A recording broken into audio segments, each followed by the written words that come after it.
still keep going.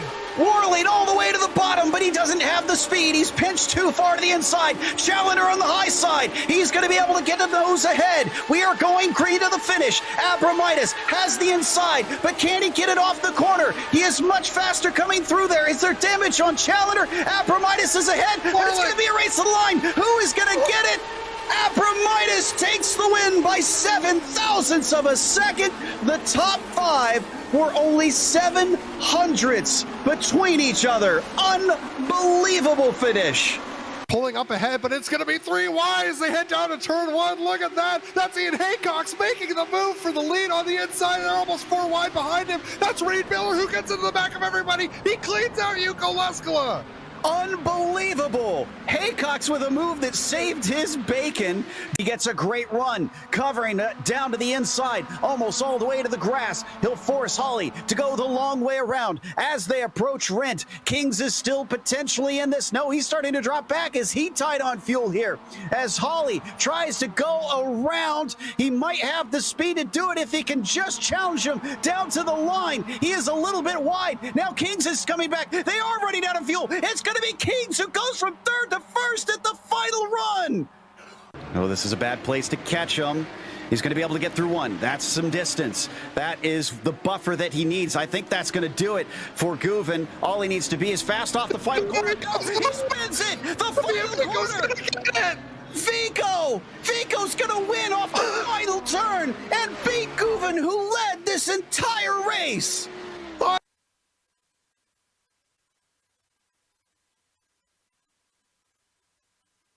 Hey there, I'm Nicholas Dubois, co-founder of Advanced SimRacing. We are a Canadian company. So what we did here today is for a real petrol head. He's really passionate about cars, as you can see behind me. We did a turnkey solution for him based on his needs. We try to gather as much information as we can on our client. And like we did today, we install a D-Box system. We install ultra-wide cube control steering wheel. We try to provide the best quality for your budget. So let's say if you want a budget of 10 grand, we're gonna give you something that's the best for 10 grand. If you want 20 grand, then we always try to stay within your boundaries. We do try to make it as easy as possible.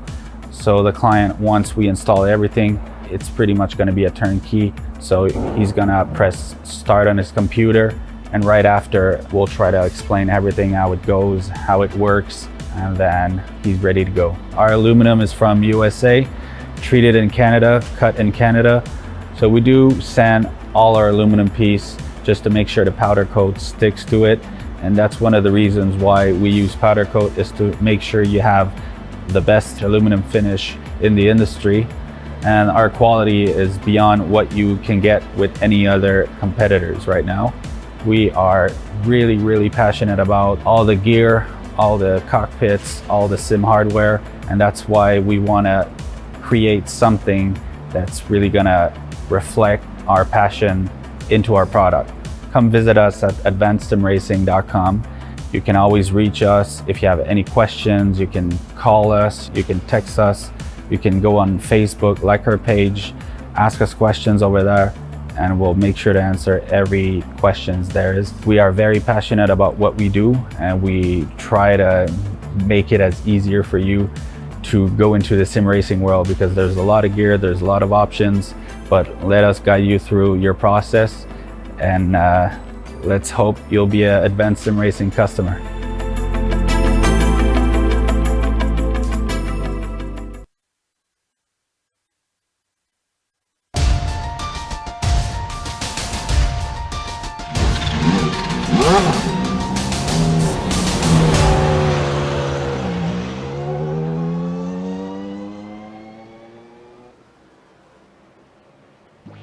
Despite new cars, new circuits, and new faces, some things never change in the world of NASCAR, and there are certain circuits that will forever be linked with Cup racing.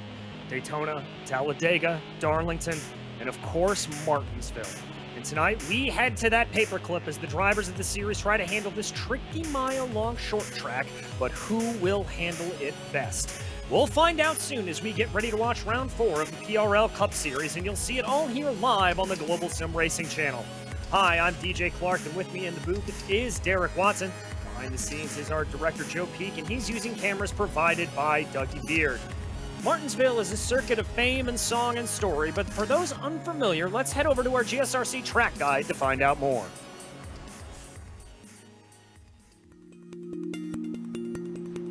Welcome to a piece of racing history. The Martinsville Speedway in South Central Virginia opened before NASCAR was even founded, and it is one of the sport's original tracks. Its paperclip-shaped half-mile has grown from a dusty pioneer to a beautiful racing facility. Going off of the paperclip nickname, Martinsville is two 12-degree banked corners attached to two 800-foot-long straights. Getting out of these corners is all about managing the rear tires sliding around. It often feels like you're coming out of a valley as you head onto the straights. Martinsville is very much a rhythm-based racetrack though, some even referring to it as a rocking chair. You get that sensation because you want to feel the front of the car slam down under braking and then lift back up under acceleration. Making things even more complicated is the fact that the track is only 55 feet wide. Down in the corners, you'll find that yellow curb. It's elevated off the track by several feet, and if you catch it with those left side tires, you're bound to grab a handful of steering wheel. All of the action isn't on the track, however. The pit road that starts in the entry to Turn 3 and exits out of Turn 2 is only 46 feet wide itself, making pit road under caution look like a circus. Martinsville is not a track that you can rest on your laurels at. Always on top of the wheel is the name of the game. The drivers that do that best find themselves with a grandfather clock trophy. The fans come from all over, the drivers come from all over, even internationally, to race at the hallowed grounds. So settle in, buckle up, it's bound to be a great race.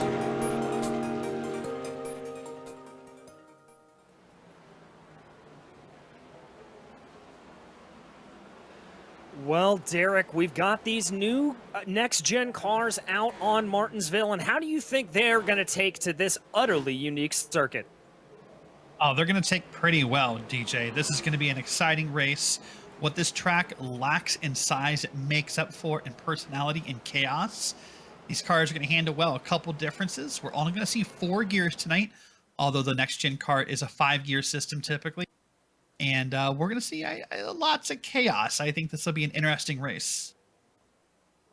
I think it could be as well. But before we get to that race, we'd like to run you through the sponsors for tonight's broadcast. First off, our broadcast is brought to you by ASR.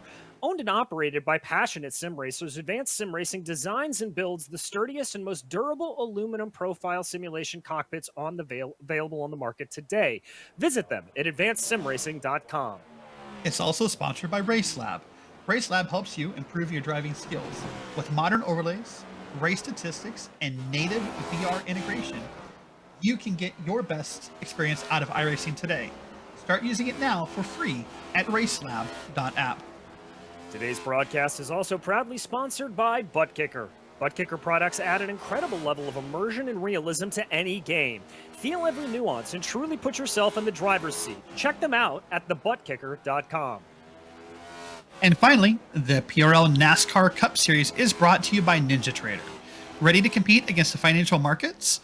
Supporting over 60,000 users across the globe, NinjaTrader provides award-winning trading software and brokerage services. NinjaTrader is always free to use for advanced charting, back testing, and trade simulations. Visit ninjatrader.com to get started with a risk-free trading simulator and start tracking your performance today. Well, we also want to run you through the championships here today because things are starting to take a little bit more shape. Abner Acosta leading the way right now with 9 points over Joshua Daniels. But Trent Dinkle, therefore, private label team hype, not too far back from the conversation. He's only 13 points back, and we've seen some chaos in these races, so these can change around at any moment. Chris Hudson back in fourth, 25 points back, but he is in a close battle with Pat Harvey there for that fourth place position. We also have a teams championship out here, and what's going on in that? Well, let's go and take a look at the team points here. So as you see, Abner Acosta represents private team label hype. They are first place with 268 points. Love Racing, 38 points back. Then SGE eSports Slipstream and SGE eSports Octane. Those guys are 1 point apart, 61 and 62 back. And then SGE Esports Apex are 98 back in 5th place. Indeed they are. We also will run you through the race details for tonight's event. It is round 4 of 10, and it's going to be 225 laps, 225 miles around this mile-long circuit.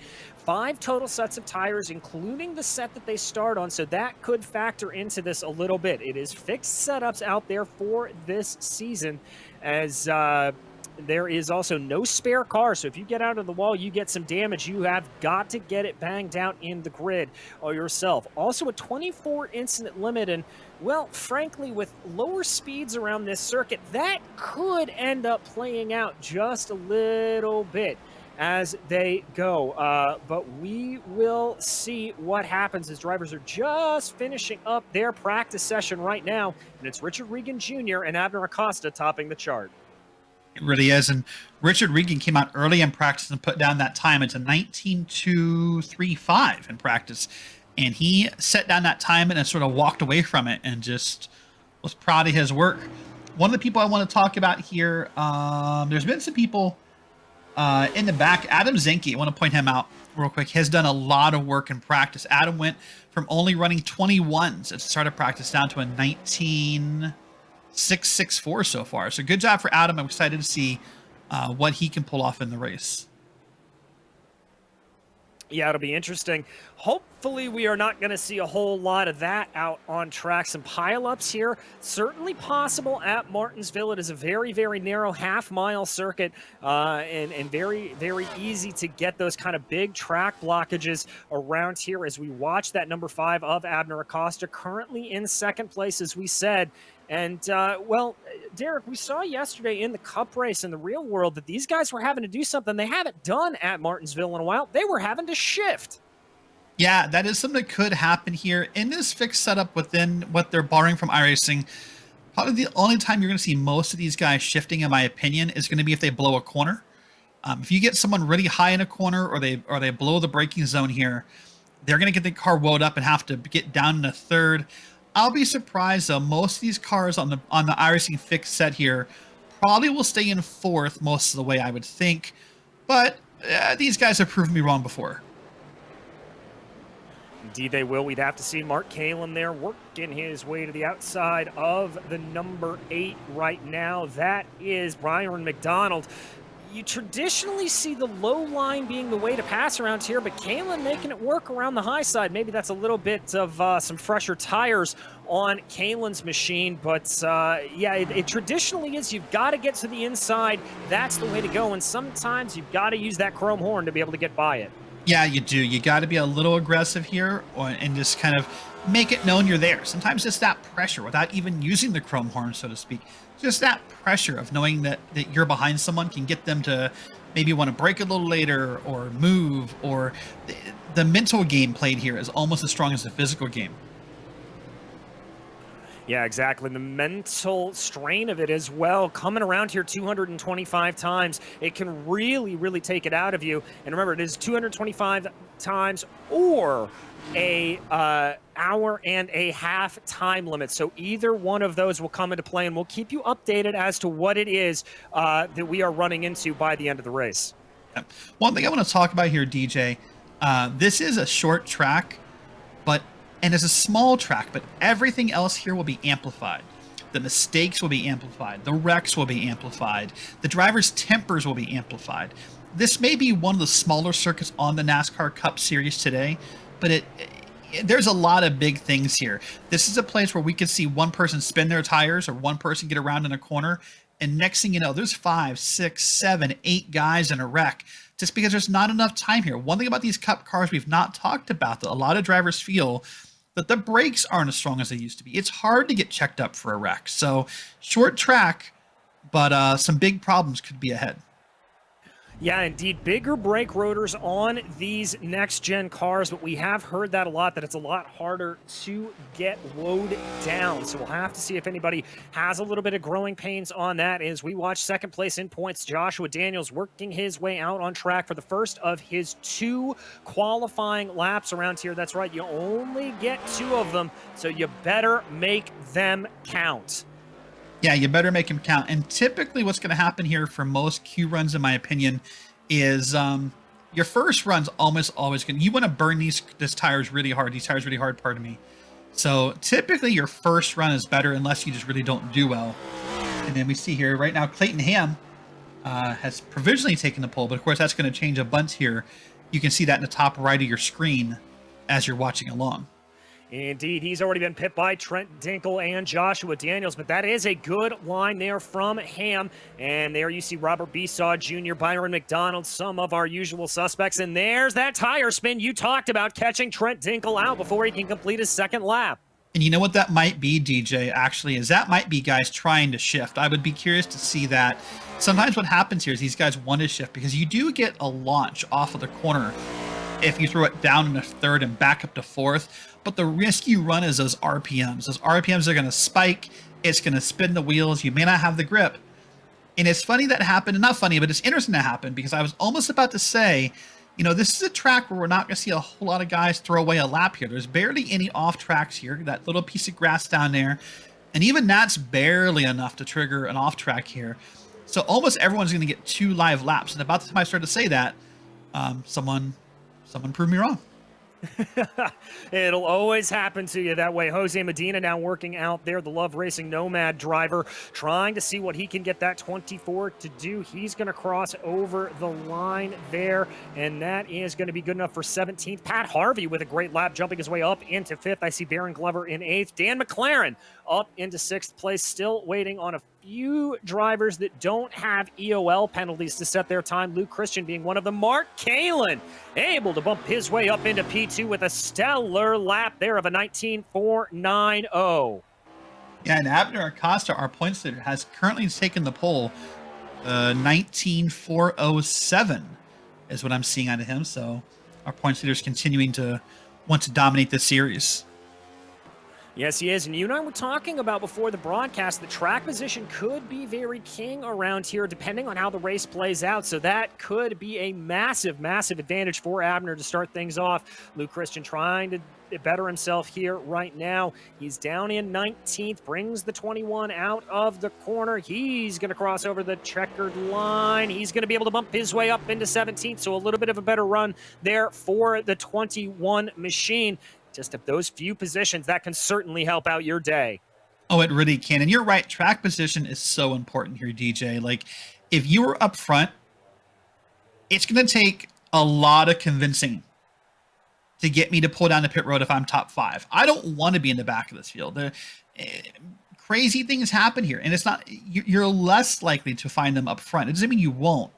But if I'm top 5, it's going to take a lot of convincing for you to convince me to come down and pit here unless we get a long green flag run. Well, we will have to see how that plays out. But before we do, we'd like to thank the channel sponsor for today, the Majors Garage. Make sure to check out the Majors Garage, home of free Baseline Plus setups. Get help from any of the garage coaches 24/7. Sign up now for awesome, affordable monthly subscriptions, telemetry, coaching, and more by simply clicking on the link in the description below. Also, if you use our special discount code Majors Gsrc, you will get 10% off your order. And that is going to bring us to our order for today. Our starting grid, as we said, it is going to be led off by Abner Acosta with Mark Kalin to his outside. Trent Dinkle with the inside of row 2, followed by Joshua Daniels in 4th. Mike Whittle line up 5th with Pat Harvey next to him. Dan McLaren and Eric Papano behind them. Charles Sumner will be 9th, and Baron Glover rounds out your top 10. Let's go and take a look at the next 10 and 11th. You're going to have Brandon Walter. 12th, Robert Besaw Jr. 13th is Waldo Walden with Corey Precker in 14th on the outside. Byron McDonald in 15th with Clayton Ham on the outside in P16. Lee Christian we saw there at the last moments who will take P17. Scotty Johnson 18. And then Jose Medina was your last one to put in a time. He'll be P19 with P20 being Cody Evanson. And some of these drivers suffering an EOL penalty here today. Josh Conker, 21st. Richard Regan Jr., 22nd. Skip Gandy, 23rd. Eric Haig next to him. Adam Zemke and Bobby Anderson will be in row 13. And Jason Larson will round out your field here today. We also have a plethora of onboard cameras to walk you through here, starting off with Corey Precker. Corey, who is going to be starting off in the 14th position. There he is. You can see him just getting ready, listening to the driver's briefing right now. We also have the third place car of Trent Dinkle. He's going to be providing us an onboard camera. Interesting not to see him in a Napa livery. We are so used to seeing that from Trent, but he's also got a furry little friend there in the background, so we'll give him a pass on that one. Our next camera is going to be the driver lining up right in front of him. That's Mark Kalin. Mark there, ready to go. Getting ready to start off here. Byron Mcdonald will be our next in-car camera there. Byron starting down in 15th position. The Kyle Larson fan ready to get going as he watches on his monitor there. You can see him. Josh Conker, one of those drivers who suffered from an EOL penalty. He will be starting a little farther back in the field. It'll be interesting to see how far ahead he will be able to get going. And then finally, Richard Regan Jr., who will start off in 21st position, a spot ahead of his teammate, Josh Conker, rounds out those cameras that we have here today. So plenty of good onboards to be able to have, plenty of good racing to be had as well, Derek. It really is. And of course, this will be a 2-lap pace lap here as we are going to let these drivers get comfortable with the speeds, find their markers, and understand what pit road speed and everything is. So we got another lap around here, but everyone's a little nervous because, you know, the restart's the hairiest part of any race, but especially at Martinsville, because if something happens, there's nowhere to go. But we're excited to get going here and hopefully get a good green flag run in. And let's see what happens if Abner Acosta can hold on that points lead or someone makes a run for it. Yeah, it'll be very, very interesting to see if Abner is able to control the pace of this race. Also, yellow flag's going to be a big, big talking point, as they always are in this series, especially around a tight, twisting, technical short track such as this. Pace car pulls off to the inside, getting control of the field. Over to Abner Acosta, waiting for that green flag to fly, and there goes the green. We are racing in Martinsville. It's a good start for Abner. That's going to be Mark Kalin trying to get down to his inside a little bit, push him down and pitch him into the corner, but it's not good to work. Looks like Abner's able to get it. Everybody looking through that first corner nice and clean. It's single file in the mid-pack right now, but Kalin carrying some great momentum around the outside. Whoa, a little bit of contact, and there's Kalin around. All right, there's our first caution of the night, DJ. As we predicted, great job by the field real quick to get around him and avoid that incident. But one lap in, and we see this, the beating and banging, and we saw how important it is, as you mentioned in the pre-race, to get down to the bottom line. Let's watch the replay here. Yeah, indeed, that is the number 32, the 62 rather, Waterback machine up to the outside. You can see the contact there just as they come out of the corner. I think that may have been a little bit of ghost contact, or that may have just been an errant wiggle from the 62 there. So no blame to be had, I would have to say. No blame to be had. As you said, it could have been an errant wiggle. And let's see if we can see from this angle here. It'll be from Trent Dinkle's point of view. I'm not sure. It could have been either. It could have been just fresh tires. There could have been ghost contact. I'm not sure. Yeah, either way, I wouldn't put blame on anybody there necessarily, but that is going to send Mark Kalin back to the back of the field, and we will get ready to restart here again.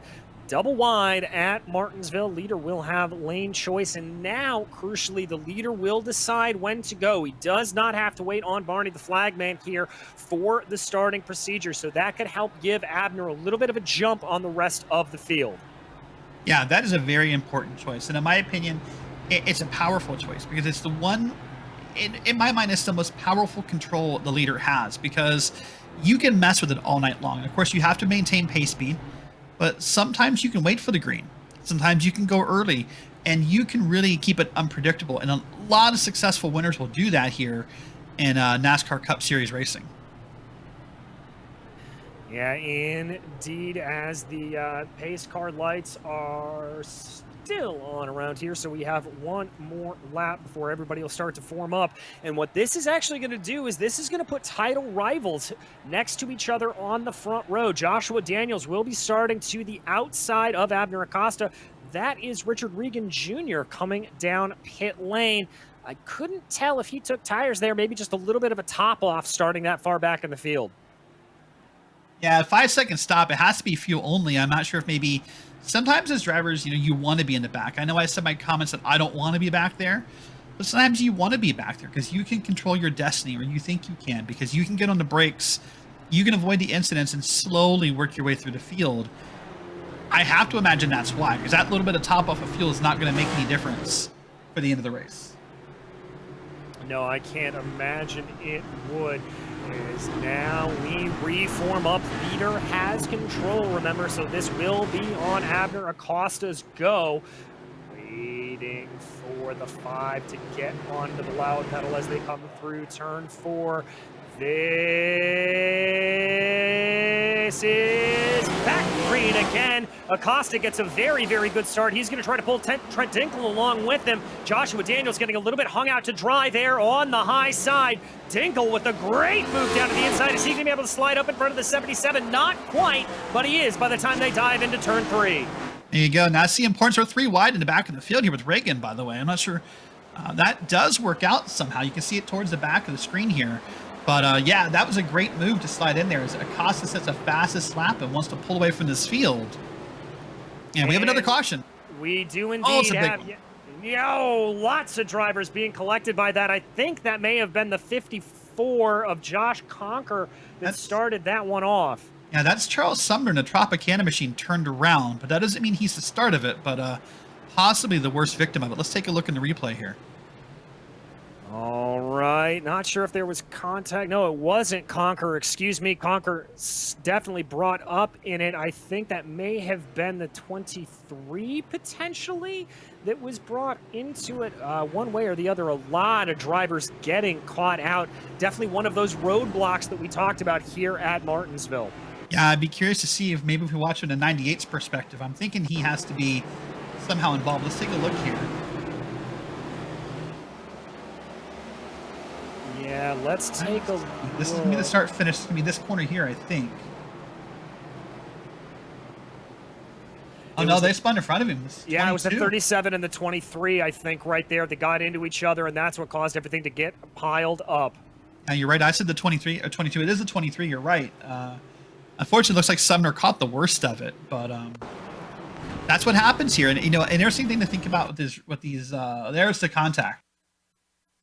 Yeah, it just looked like a little bit of a pinch there, it has to be said, and that's the kind of margins you deal with here at Martinsville. It can really come back to bite you as it works its way around. Charles Sumner, by the way, has been given a meatball flag, so he is going to have to come down pit lane and get some repairs done.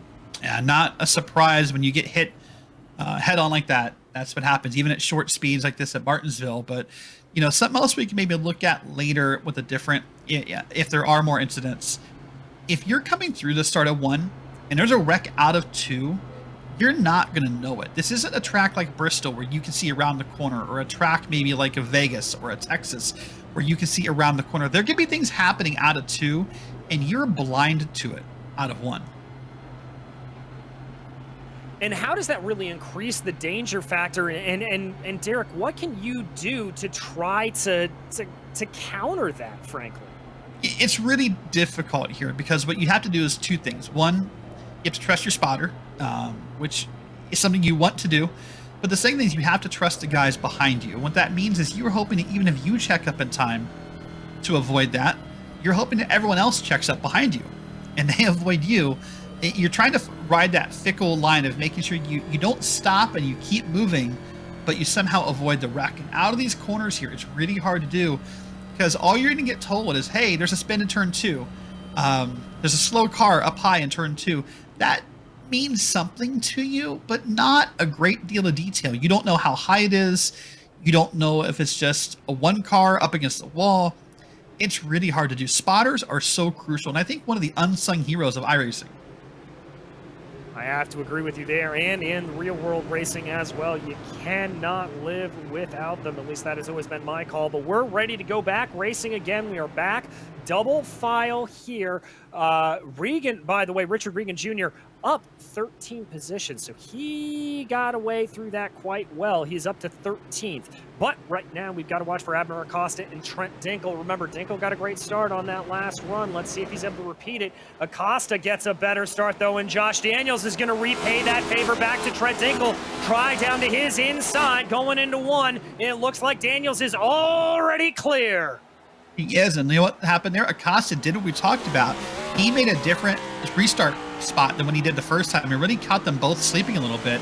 Watch them racing side by side behind him here. This is what Acosta wants. That will slow both of them up a little bit in the corners, and if that continues, Acosta will pull away from them. Ooh, and way off the line there for Joshua Daniels. That's going to put him back into trouble with Michael Witt. They're going to be side by side going into the corner now. As you can see, Dinkle there looking out the rear view of Abner Acosta. Trent Dinkle working his way around. Michael Witt behind them, almost able to get by one of your championship contenders, Joshua Daniels. Now, you do not want to be too aggressive here early in the race. Much better to get this thing to the end than have to suffer a car that is not going to get to the checkered. No, that's right. You always want to have a safe car. You want to be here at the end. It's something we talk about all the time in broadcasts, is that sometimes you have to make a choice on how aggressive you want to be and how early you want to do it. Because having a wrecked car that doesn't finish, it doesn't benefit you at all. No, it certainly doesn't, as the field starts to fan out a little bit here, starting to go into single file order, which should make things a little bit better.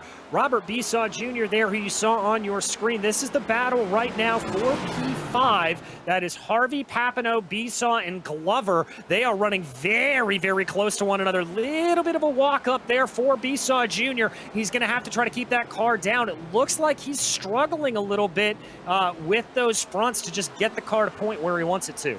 Yeah, you know what? This is a good time right now. You're a few laps in. As single file is out, as a driver, you start to breathe. You go, okay, we're not double wide. I can relax. But now what happens is now you're intent on catching the guy in front of you. You think maybe you know his braking markers. You think you can outbrake him, and any mistake is possible here just by getting. We're gonna have a pass here right behind in the back of that screen there, and we have a caution. We do indeed. I think that's Clayton Ham, the 25 around, with some very heavy damage to the front of that machine. Not sure if there was contact involved or if that was a self-spin coming off of turn 4, but one way or the other, that is going to definitely result in some repairs for the 25. He already had a lot of that damage from the previous incident, so he was able to keep running. Let's see what happened here. The YS Motorsports driver comes out of 2 nice and easy. The car looks relatively okay. He's going to dive it down into 3 and 4 here. Oh, caught the curbing. Yeah, he did. He caught the curb there. That's one of the dangers, and that's why you want to track out here as much as possible. You catch that curb, it unsettles the car, and it's not hard to loop a car here if you're not careful. Yeah, very, very easy to loop the car. And we don't really talk about that inside curbing all that much, but it really can come to bite you there. And we just saw that with Ham. We did. In fact, I want to take a side topic here. We got a few cars down pit road. Some of them for damage. You got, there you go. Sorry, that is Dan McLaren right there that we see on pit road.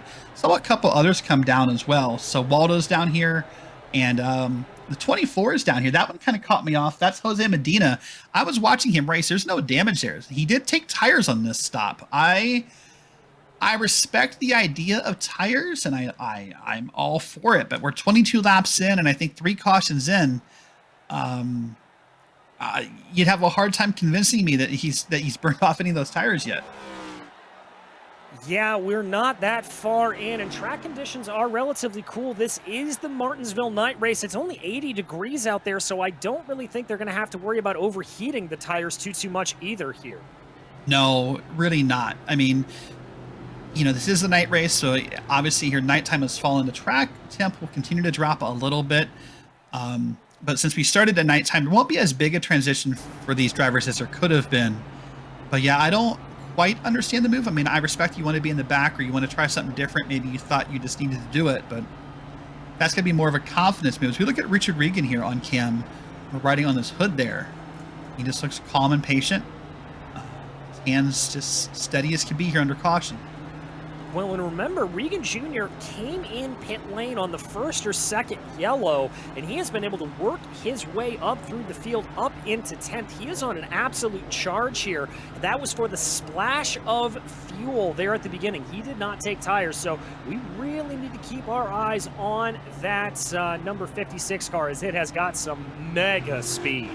Yeah, you know, I'll admit I don't know much of Richard's racing history or past, but sometimes if you're a great short track driver, man, it really shows through. Even in, you know, the races like this, if you know what you're doing in real life, this is probably one of the best translations of how it works in iRacing. Is we're one to go here.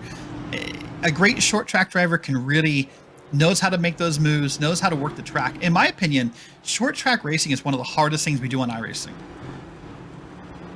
Yeah, it really is. You've got to feel the rhythm of the car, feel everything out to the best of your ability, and really get it to go. But as you said, 1 to go here at the line. We are ready to go back racing again. Trent Dinkel starting to the outside. Michael Witt now to the inside, waiting for it. Acosta gets another good jump. It looks like Michael Witt not able to get the one. Little bit of a challenge there for Trent Dinkel as they dive into turn 1. Yeah, they're diving to turn 1. They're still too wide as far back as I can see here. As they're going to come down here and head into turn number 3. It's going to start to single file a little bit. Got one car way wide up here in 3 and 4, and that's Regan, actually. We talked about him. He's now 3 wide coming onto the front straight.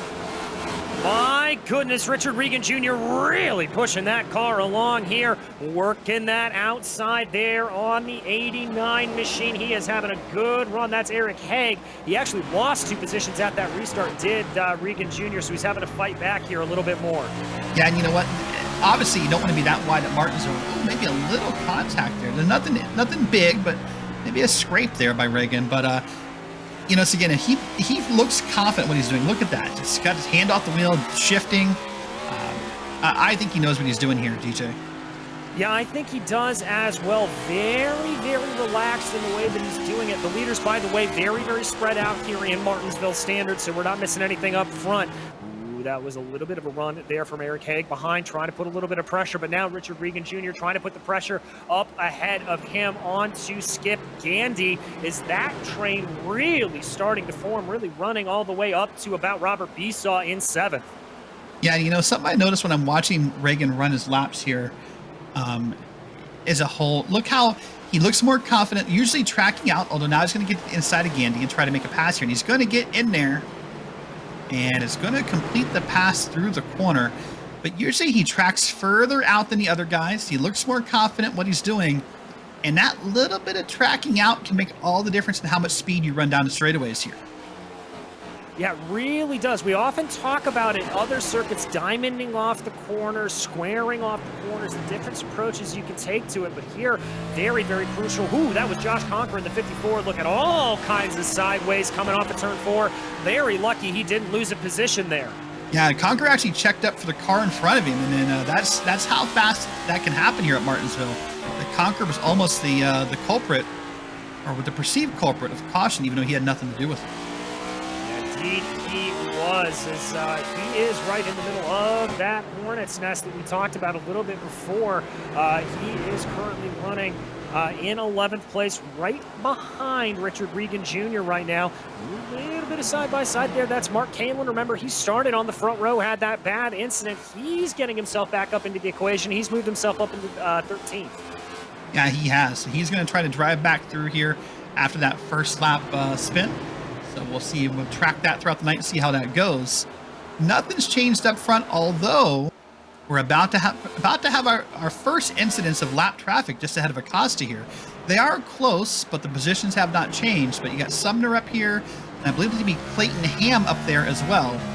So as we're watching Abner race here and getting an onboard and an in-room view, we're going to see how our first details of lap traffic go.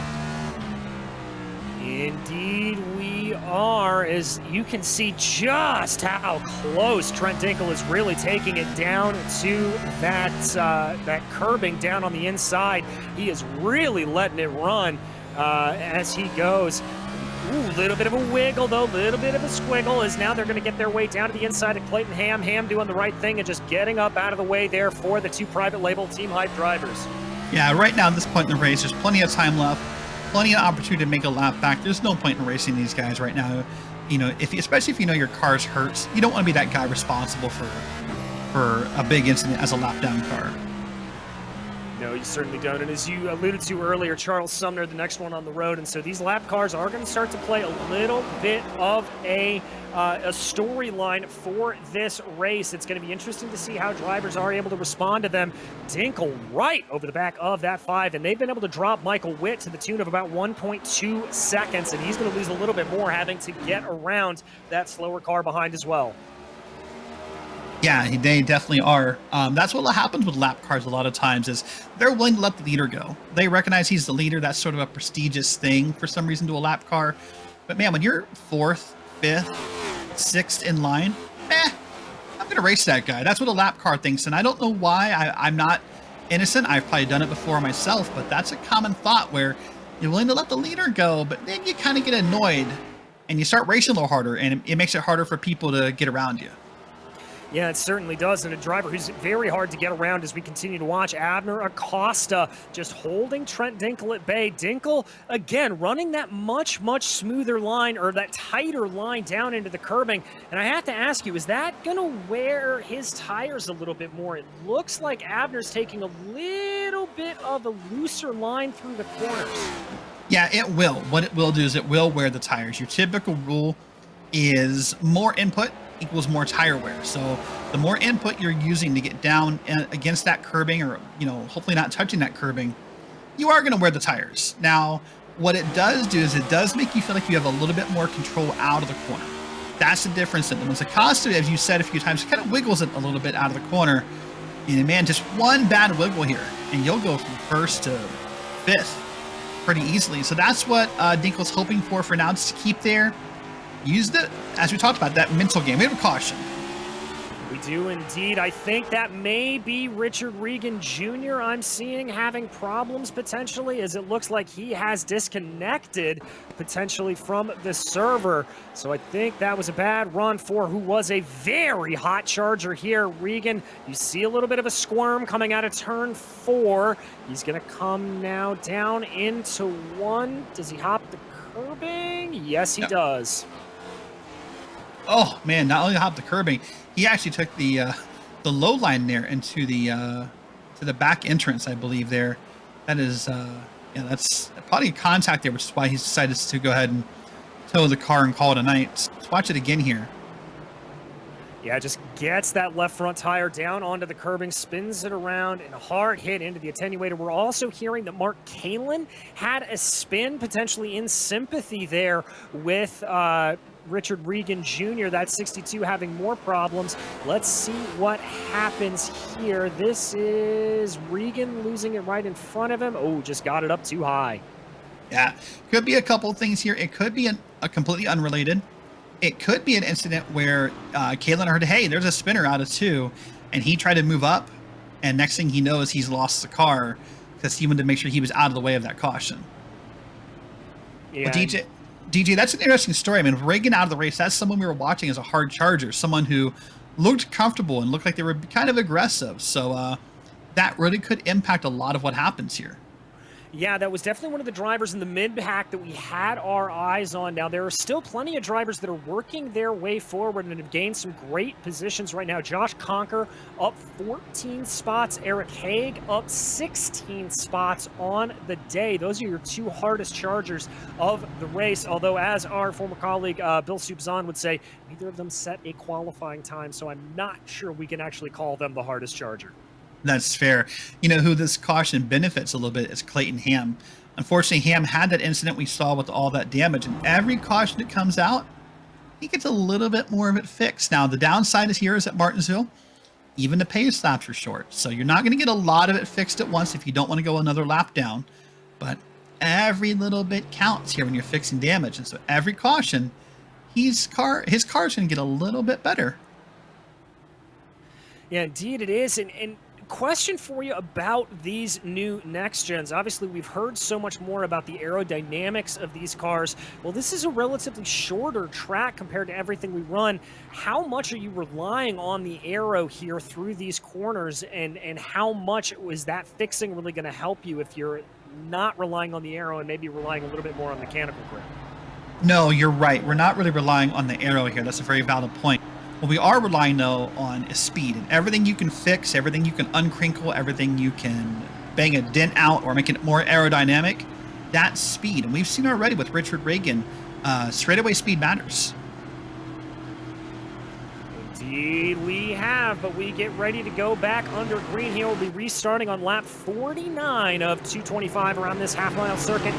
Ready for Abner Acosta to lead us out again. Trent Dinkle to his outside once again. Good start for the pair of them. They are teammates, so I wouldn't be surprised if there's a little bit of cross-communication there, and Dinkle's going to be able to get himself down to the inside, secure that second place. Joshua Daniels there behind him, trying to challenge a little bit with Michael Witt, seeing if he can get it. He's able to get a better line off of the corner, and he has got it. There you go. He has got it indeed. Look at him pretty quickly single file up front. That's not the case mid-pack, as you're going to see in the back of the screen here, but this single file racing is important to make sure that you don't lose a lot of time here as they cross the start-finish line here again. Indeed it is. We've got side-by-side there in the back between the 35 and the 8. That's Byron Mcdonald and Corey Precker. Precker in that clean 35. Byron Mcdonald in that 8 that has seen a little bit of damage as they come their way through the corner right now. Working it, and it looks like that Byron Mcdonald is able to get on by. Yeah, now what's going to happen here is, well, actually, he got it down low. I was going to say, what's going to happen here? Look at the checkup behind him, though. That's the story to me. Look at a 2x2 behind him as now they're all want to get by. Man, when you get stuck to the outside here, though, DJ, if you get stuck outside in a corner, if you're not careful, it just feels like a school bus of race cars got let out or something. Like, it's just never ending. Like it's going to happen here. Oh, never mind. We got a wreck. The 24. Oh, that is going to be Jose Medina around. It looks like Luke Christian, Dan McLaren may have been caught up in that as well. Couple of drivers here. Just that squirreliness coming off of 4, coming back to bite. Let's follow Medina. As he comes off, yeah, just loses it on his own. Yeah, I don't know what happened there because like he wasn't on the curbing. I'm curious if he's shifting and messing with those RPMs, but I mean that was mid-track to be losing it like that. I'm kind of curious how you lose a car like that actually. Could it have been a situation where he was just feathering the throttle back on and got onto it a little bit too aggressively, perhaps? Yeah, maybe. That's definitely a valid idea. He was just wanting to get too far into it, or too hard into it, I should say. Let's watch him here. This is going to be, I think, into 3 and 4 here. No contact here. Well, that car was very, very loose through the corner. It looked like he was fighting it the entire way across. Yeah, I mean, it did. And it's curious because with these track conditions right now, we saw earlier it was 80 degrees on track. As this track's going to get colder, it should get tighter. So I'm curious to see if that continues to be a trend tonight, DJ. Maybe. We're going to have to keep an eye on how the cars handle. Up front, it continues to be the same story on a different day. Abner Acosta leading and looking to be in control of this race. He and his teammate Trent Dinkle looking like they're working together a little bit, and that's some of the team tactics that we've seen. Not normally the usual place where you would expect team tactics to be coming out of a place like Martinsville. You'd more expect that at a Daytona or a Talladega, but certainly coming to fruition here. Yeah, no, it definitely will come to fruition here. And I'm curious to see. I was trying to find him on my own cameras.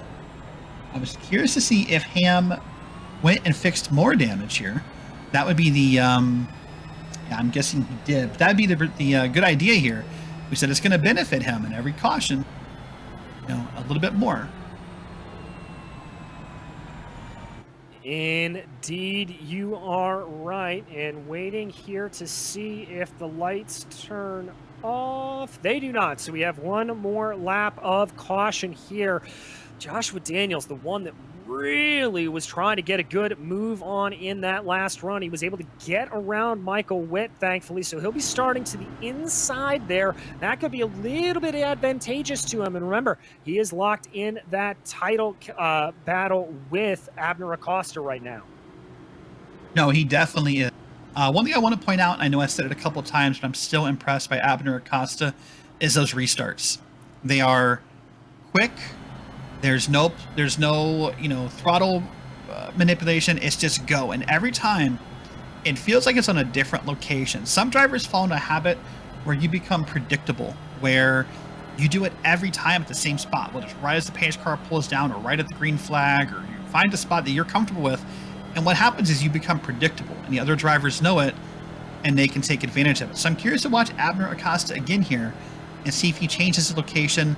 Once it was on the green flag, once it was when the pace car pulled down. I think once it's been right at the exit of the corner. Let's see what happens here.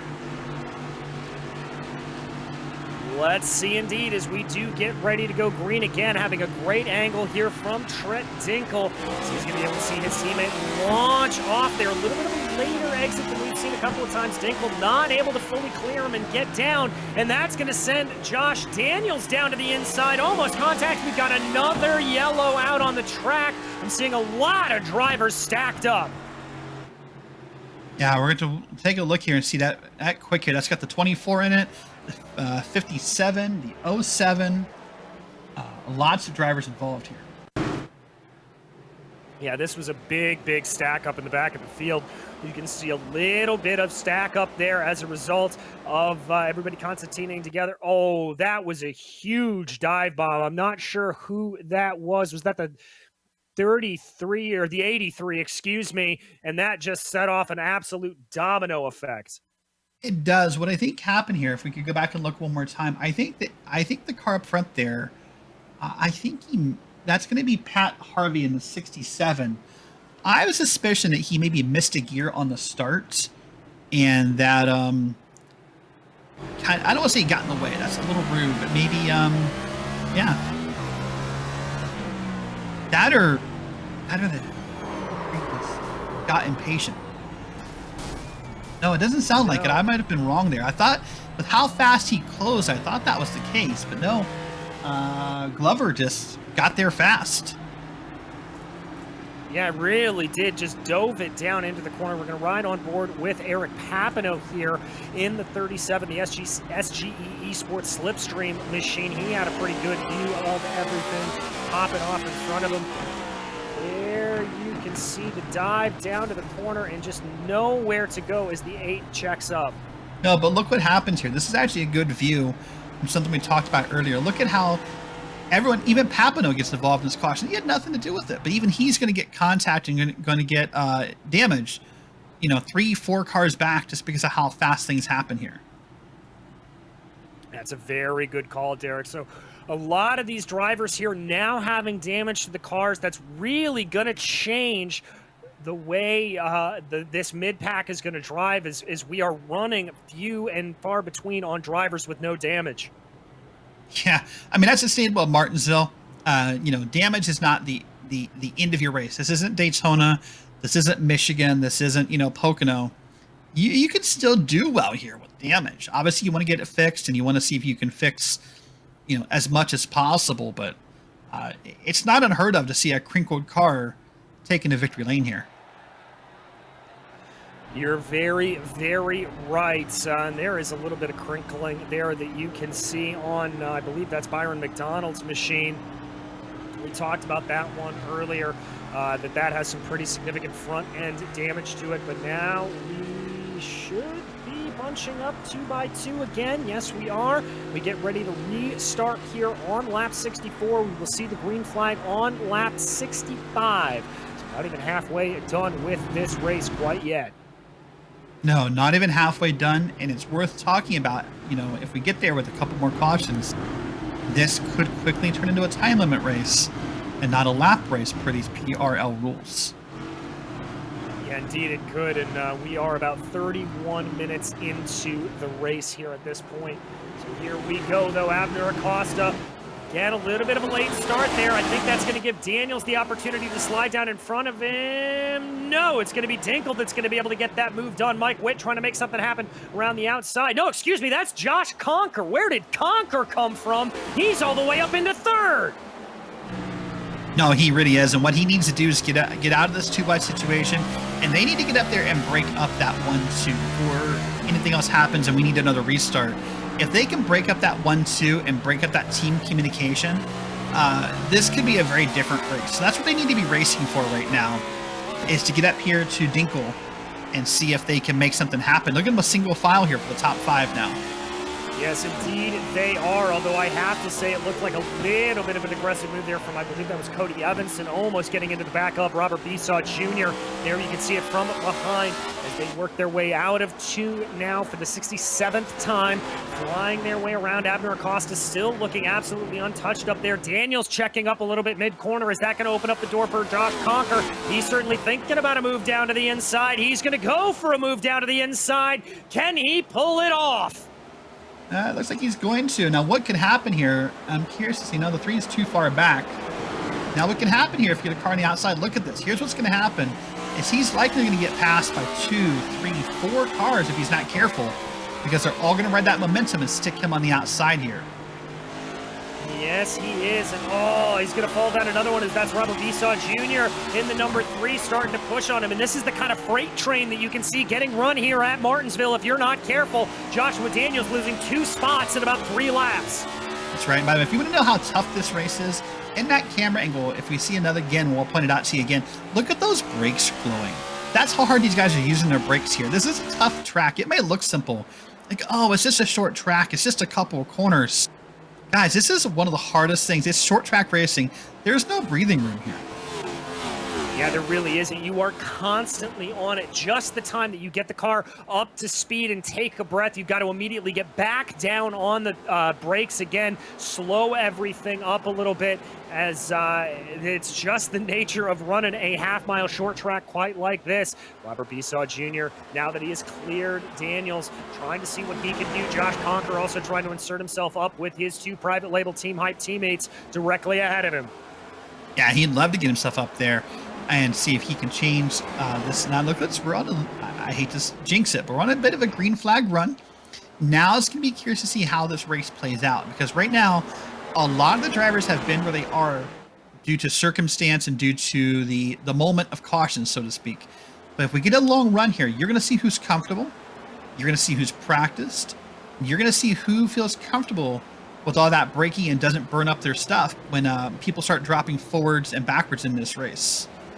Well, and this is going to bring up an interesting thing that you and I were talking about before the race, Derek, that you said there may be a chance that if we get the right number of yellows, that some drivers up front may not need to pit. Is that worth taking a gamble on here, rolling the dice and pitting at some point, or do you think you just keep going to the end?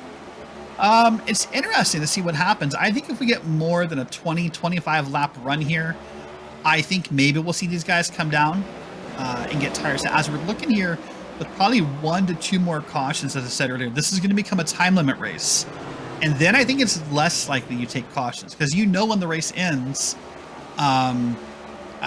it's just so, got a little wiggle there by P2. That's going to let Conker down to the inside here as we're going to come down to turn number 3. Indeed, Josh Conker going to take that position away from Trent Dinkle. Just that little tiny micro mistake there from the number 9 going to allow the 54 to get on by. And now Josh Conker's going to set his sights on the man in charge, Abner Acosta. Yeah, now what will happen here, talk about tires real quick and we'll move on. What will happen is we're going to ride on board here. Man, that is a lot of movement in that wheel, DJ. I don't know if you saw that out of the corner, but Mark Kalin does not look totally comfortable. Let's see what happens again out of this corner here. Oh man, that car looks to be a little loose. I mean, just look at all that hand movement. That's more than you want to see if you want to be a comfortable race driver. Yeah, indeed, it really, really does. And remember, Kalen's got some pretty significant damage to that car, so it's not entirely surprising that he is struggling here at this point, really trying to wheel that thing around. Yeah, all of that movement coming off the corner. That is a snap waiting to happen. It really is. I was going to talk about tires. What's going to happen here? Let's just pick a number. Let's say 10th on back, 15th on back. They're going to want tires. they're going to take tires, and then it's going to get more chaotic with that mixture of old tires, new tires, and how they all play together. Exactly. We saw what can happen if you get those new tires on in the Cup race. There you see the 37 of Eric Papano trying to hold it out. He is on the move here. Eric Papano, remember, he was down in the field courtesy of one of those big incidents. Big wiggle, though, coming off of 4. That was, whew. It's weird. I think sometimes when if you're new to racing, and we got someone slow on the inside here, that's going to be Mike Witt, I think, who is getting passed on the outside. Oh, man, look at those brakes on the 25, by the way. Notice how red those were, but oh my goodness, watch it again here in the corner. Wow, look at those light up. Yeah, really causing some fireworks down there in those brake rotors. And in these NASCAR Next Gen cars, remember, bigger brake rotors to be able to light up like that, but harder to stop is what we've heard across the board. So we got to watch out for that. Robert Besaw Jr., by the way, losing a position there to Eric Haig. That is going to put the 89 up into the top 5. Yeah, I was going to say a moment ago, too, some of these wiggles that we get excited about, I think if you've not raced a whole lot, or if you've not raced these cars, you're like, from the outside, it looks like a small wiggle. When you're in the car, that feels like it's like 9 times worse, DJ. It's so scary to get a wiggle like that, because it's saving the car is not guaranteed. It's really hard to do, and sometimes out of your control.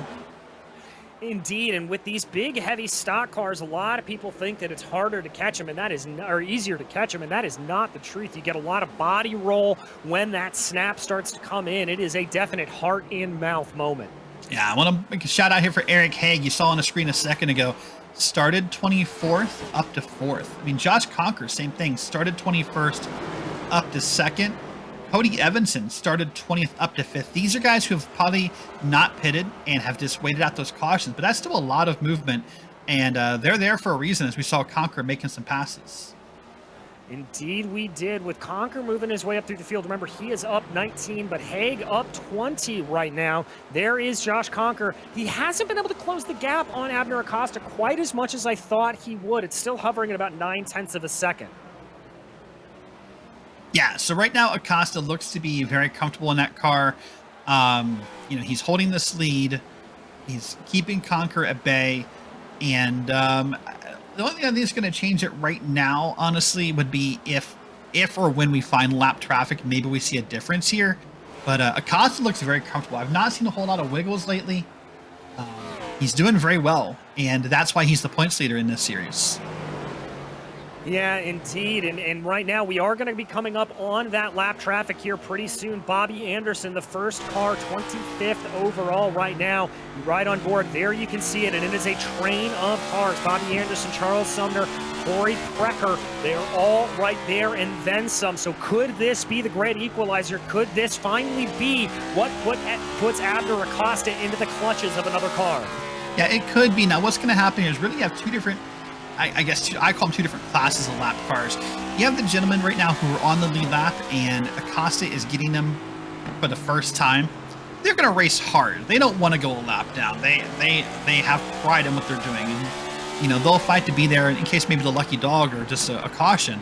But people like Sumner, like Preckers, we're going to watch him go deep inside the 2 there. They're probably more likely to give up their spot. They're already numerous laps down, and probably less of a threat to Abner Acosta. Yeah, indeed. So he's going to be hoping to come up on them. And thankfully, Charles Sumner, one of the drivers that he is coming up on right now, is a couple of laps down right now, down 20, courtesy of some very, very heavy damage that he sustained earlier. But there you can see that whole gaggle, and that is where it's going to get really, really tricky for Acosta. It's not just picking off the one car at a time. It is when you come on a whole host of Cup cars that things get very, very chaotic. And the other problem is it's not just about who. As you see Sumner going to the outside here, letting Acosta by. It's not just about who. It's also about where. Where you catch these lap cars. And inevitably, Acosta's going to catch them in the corner here. But that's going to be the downside. If you... Oh, hold on. We got a spinner right ahead of Acosta. Oh, indeed we do. And that looks to be the 73 of Dan McLaren, who has spun it, bringing out another caution here that looks like a solo car incident. It really is. I didn't see anything else involved. Let's take a look again here on the Gsrc replay. Watch him come down the back straight here. Out of 3 and 4. Oh, no, there was some definite contact there. That was the 99 of Brandon Walter. Wow, that was definitely contact. So now, let's take a look. Acosta's down. I think the whole field's down here on pit road, by the way. All right, indeed they are. It looks like certainly all the leaders. I'm not seeing anybody on the lead lap that is staying out right now. Maybe Adam Zemke, is he the only one? Yeah, I think that's right. Zemke stays out. Let's take a look at some pit stop times and see what people decide to do here. I see that no surprises so far. Everyone's got about the same average lap or pit stop time. Tells me everyone's doing 4 tires. Indeed, and as they come back out of the pits, it's going to be Abner Acosta, Josh Conker, Trent Dinkle, Eric Haig, Robert Esau Jr., so not a lot of surprises there. Zemke, by the way, there must have been some kind of miscommunication as he is coming down pit lane now. Yeah, I was wondering about that because I was like, man, what don't I know? But yeah, there he goes down pit road, so he'll give up those spots. And sometimes what happens here is you just get into a space where these cautions happen so fast. The pace laps happen so fast, and you zone out, you know. So yeah, so that's what happened there. It looks like, but it looks like as you said, as we're coming off of pit road here, I don't see any real differences in positions here. Yeah, I think everybody pretty much came out where they came in for the most part, not seeing a whole lot of differences. What's going to be interesting here is now the fact that we're going to have Josh Conker, who's going to be a new player into this restart equation, starting to the outside of Abner Acosta. And what is that 54 machine going to do? Now, remember, both he, Acosta, and Dinkle are all teammates. Yeah, they are. I want to point out real quick as we get lined up for the restart in just a moment. Fastest pit stop I saw in the box at 13.8. Joshua Daniels' pit crew. They worked hard there. I would not be surprised if they picked him up a spot or two, but everyone else right in the 14s and pretty close together. All right, so some interesting pit stop strategy coming out to play here. Waiting to see. Lights on the pace car are off. Couple of cars getting the wave around here. And everything's going to shuffle back into order as Abner Acosta is going to restart on that inside groove. Yeah, right now, Conker has my least favorite job in iRacing, which is starting on the outside. I hate this position. I'm sure he's gonna get up side by side here, but this is the hardest thing to do. This might benefit Dinkle more than it hurts Dinkle. It could indeed. We'll have to see as they get ready to go. When is Abner going to get on that loud pedal? He's been varying it off there a little bit earlier. That's going to catch Trent Dinkle out a little bit. Conker able to keep a little bit of an overlap as they dive down into turn 1. And it looks like Conker there not able to get the move done. He's going to be able to slot into position. A little bit of too wide in the back. That's Josh Daniels moving his way up forward. I also see in front of Josh Daniels, I think that's Cody Evenson trying to work on Robert Esau Jr. But up front, 1, 2, 3, 4, all single file. All single file and all pretty much the same. It's Acosta, Conker, Dinkle, and Haig. 1, 2, 3, and 4 as we look back in the pack and we get another caution.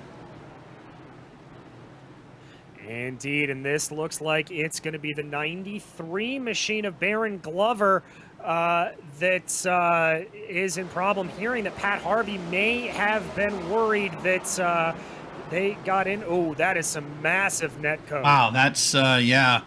I'm not a fan of blaming netcode too often, but that is textbook definition. If you wanted to create an iRacing glossary and look up the word netcode, this would be your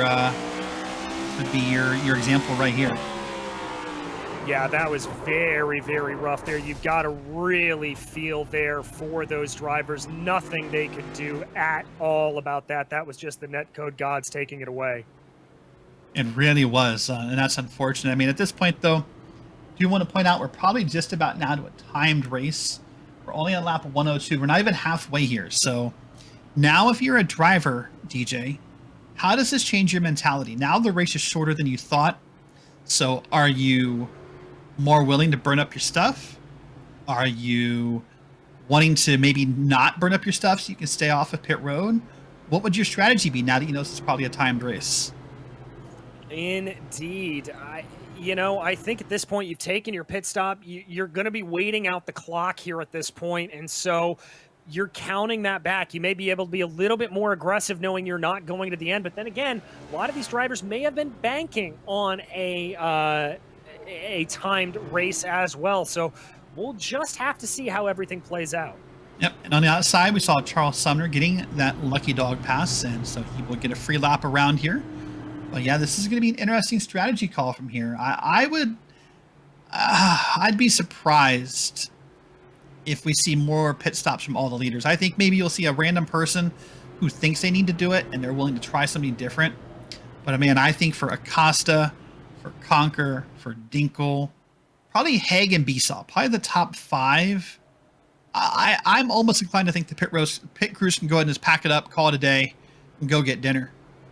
Yeah, I've got to agree with you there on that. I think they are donezo in terms of those pit stops. We're going to have one more lap of caution around here, and that'll bring us around to restarting on lap 106, ticking past and towards the 48-minute mark in this race, so a little over halfway.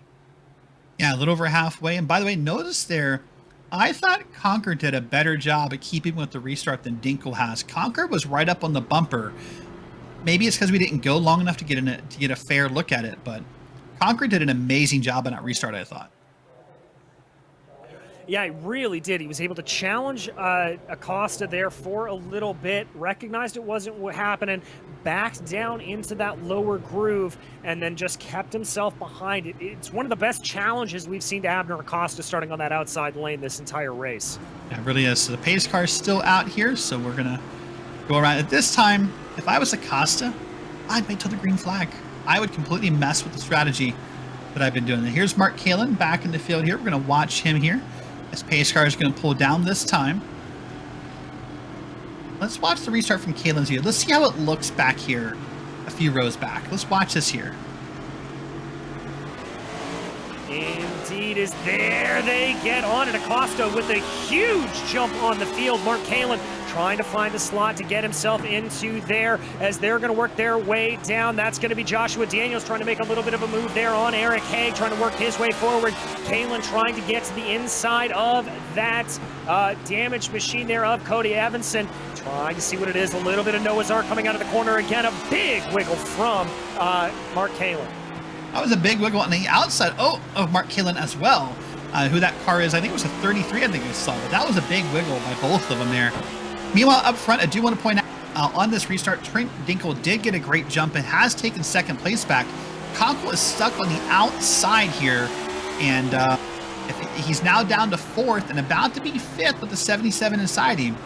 As we're watching Kalin here, so you can kind of see it up there, but this is becoming an interesting story how Conker, pardon me, confused the different names there, is having a hard time here. Yeah, he just can't get down to the inside. Joshua Daniels really making a good move on him there. As you can see, Mark Kalin getting a little bit boxed in. That's the 54 of Conker directly ahead of him, trying to see if there's anything to have. That's now Robert Beisaw Jr. up to the outside, trying to make the move on Joshua Daniels. Daniels going to hold that line. Beisaw Jr. trying to get that car to turn mid-corner, but is that going to give a little bit of an opportunity to Josh Conker to get on by him? I think it is. Yeah, it really could. You know what? That's a valid point you made that I hadn't thought about. We talked about Conker starting second, and he ended up right there in front of Mark Kalin before we left the onboard. That's how far back he fell, back here to 4th, 5th, and 6th place battles. So a rough start there puts Trent Dinkel back up to P2.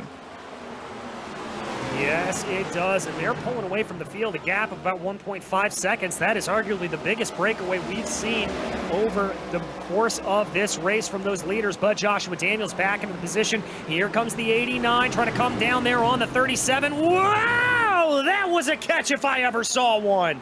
Yeah, that was a great catch. There's a few of those happening here as guys are starting to get more aggressive as this race winds down.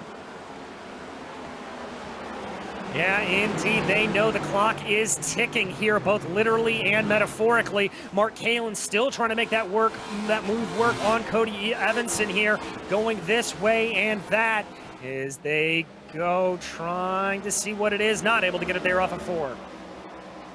No, he's not. He's going to keep trying. He's going to keep at it, though, corner by corner to see what happens. But I mean, yeah, I mean, as this race is going to go on, you're going to see more guys make those risks. And the hardest part of those risks is they're not always on purpose. Sometimes you're like, oh, he's being aggressive. And sometimes you hit that curb by accident. And it takes a moment to get yourself calmed down. But you don't have a moment here.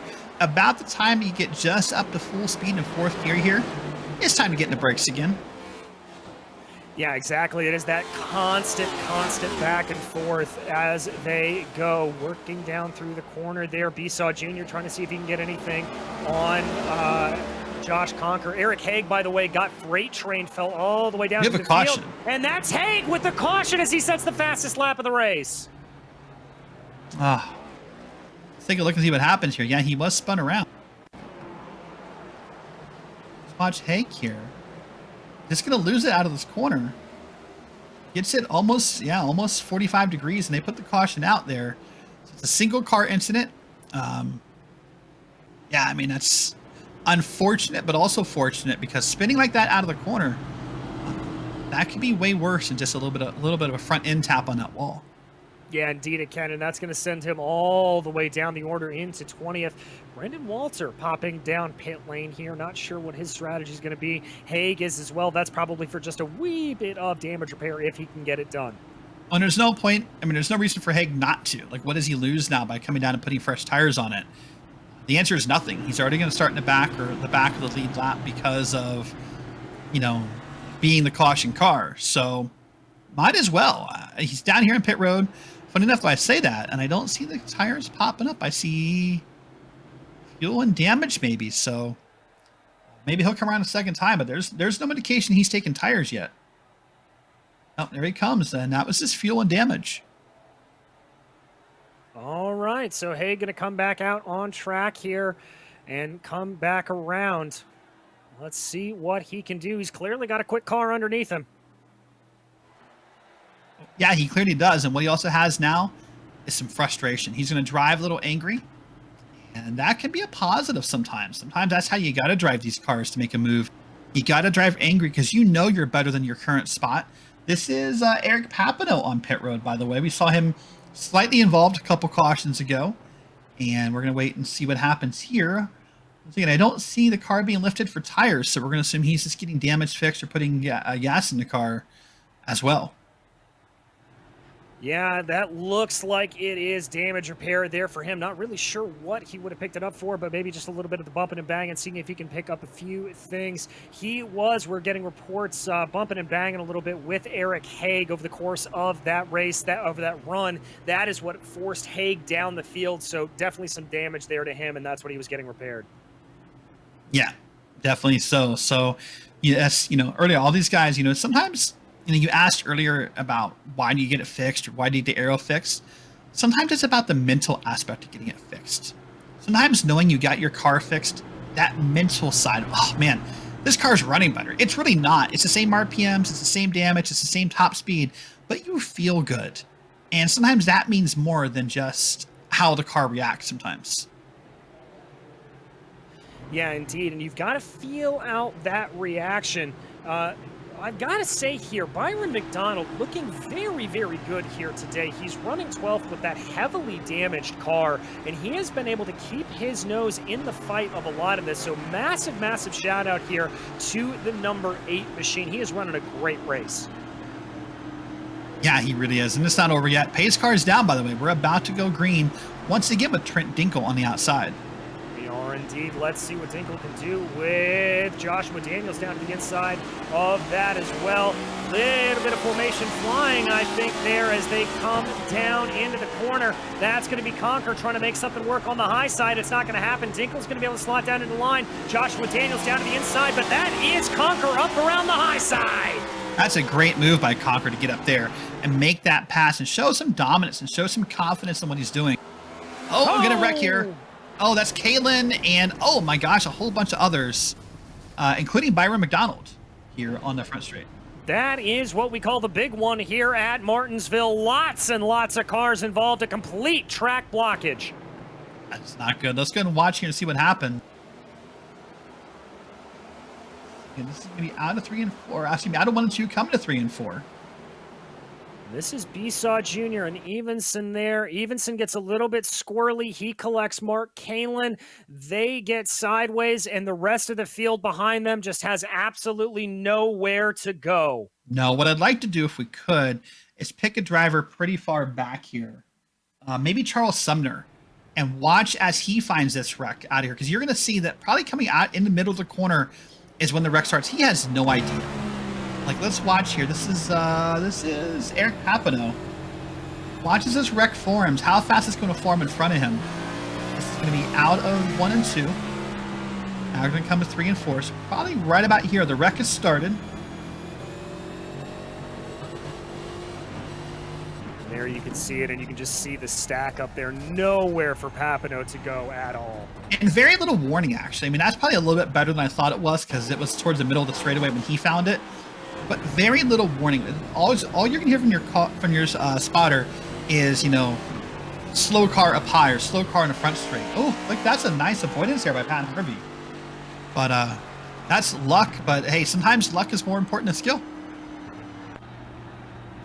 I mean, sometimes, as you say, yeah, better be lucky than skilled there, and he's able to get through it nice and easy. So that's going to send a lot of drivers here down on pit lane with damage. Looks like we're only going to have about 12 runners who are going to avoid the pits here at this point. So that is going to really, really narrow up the field.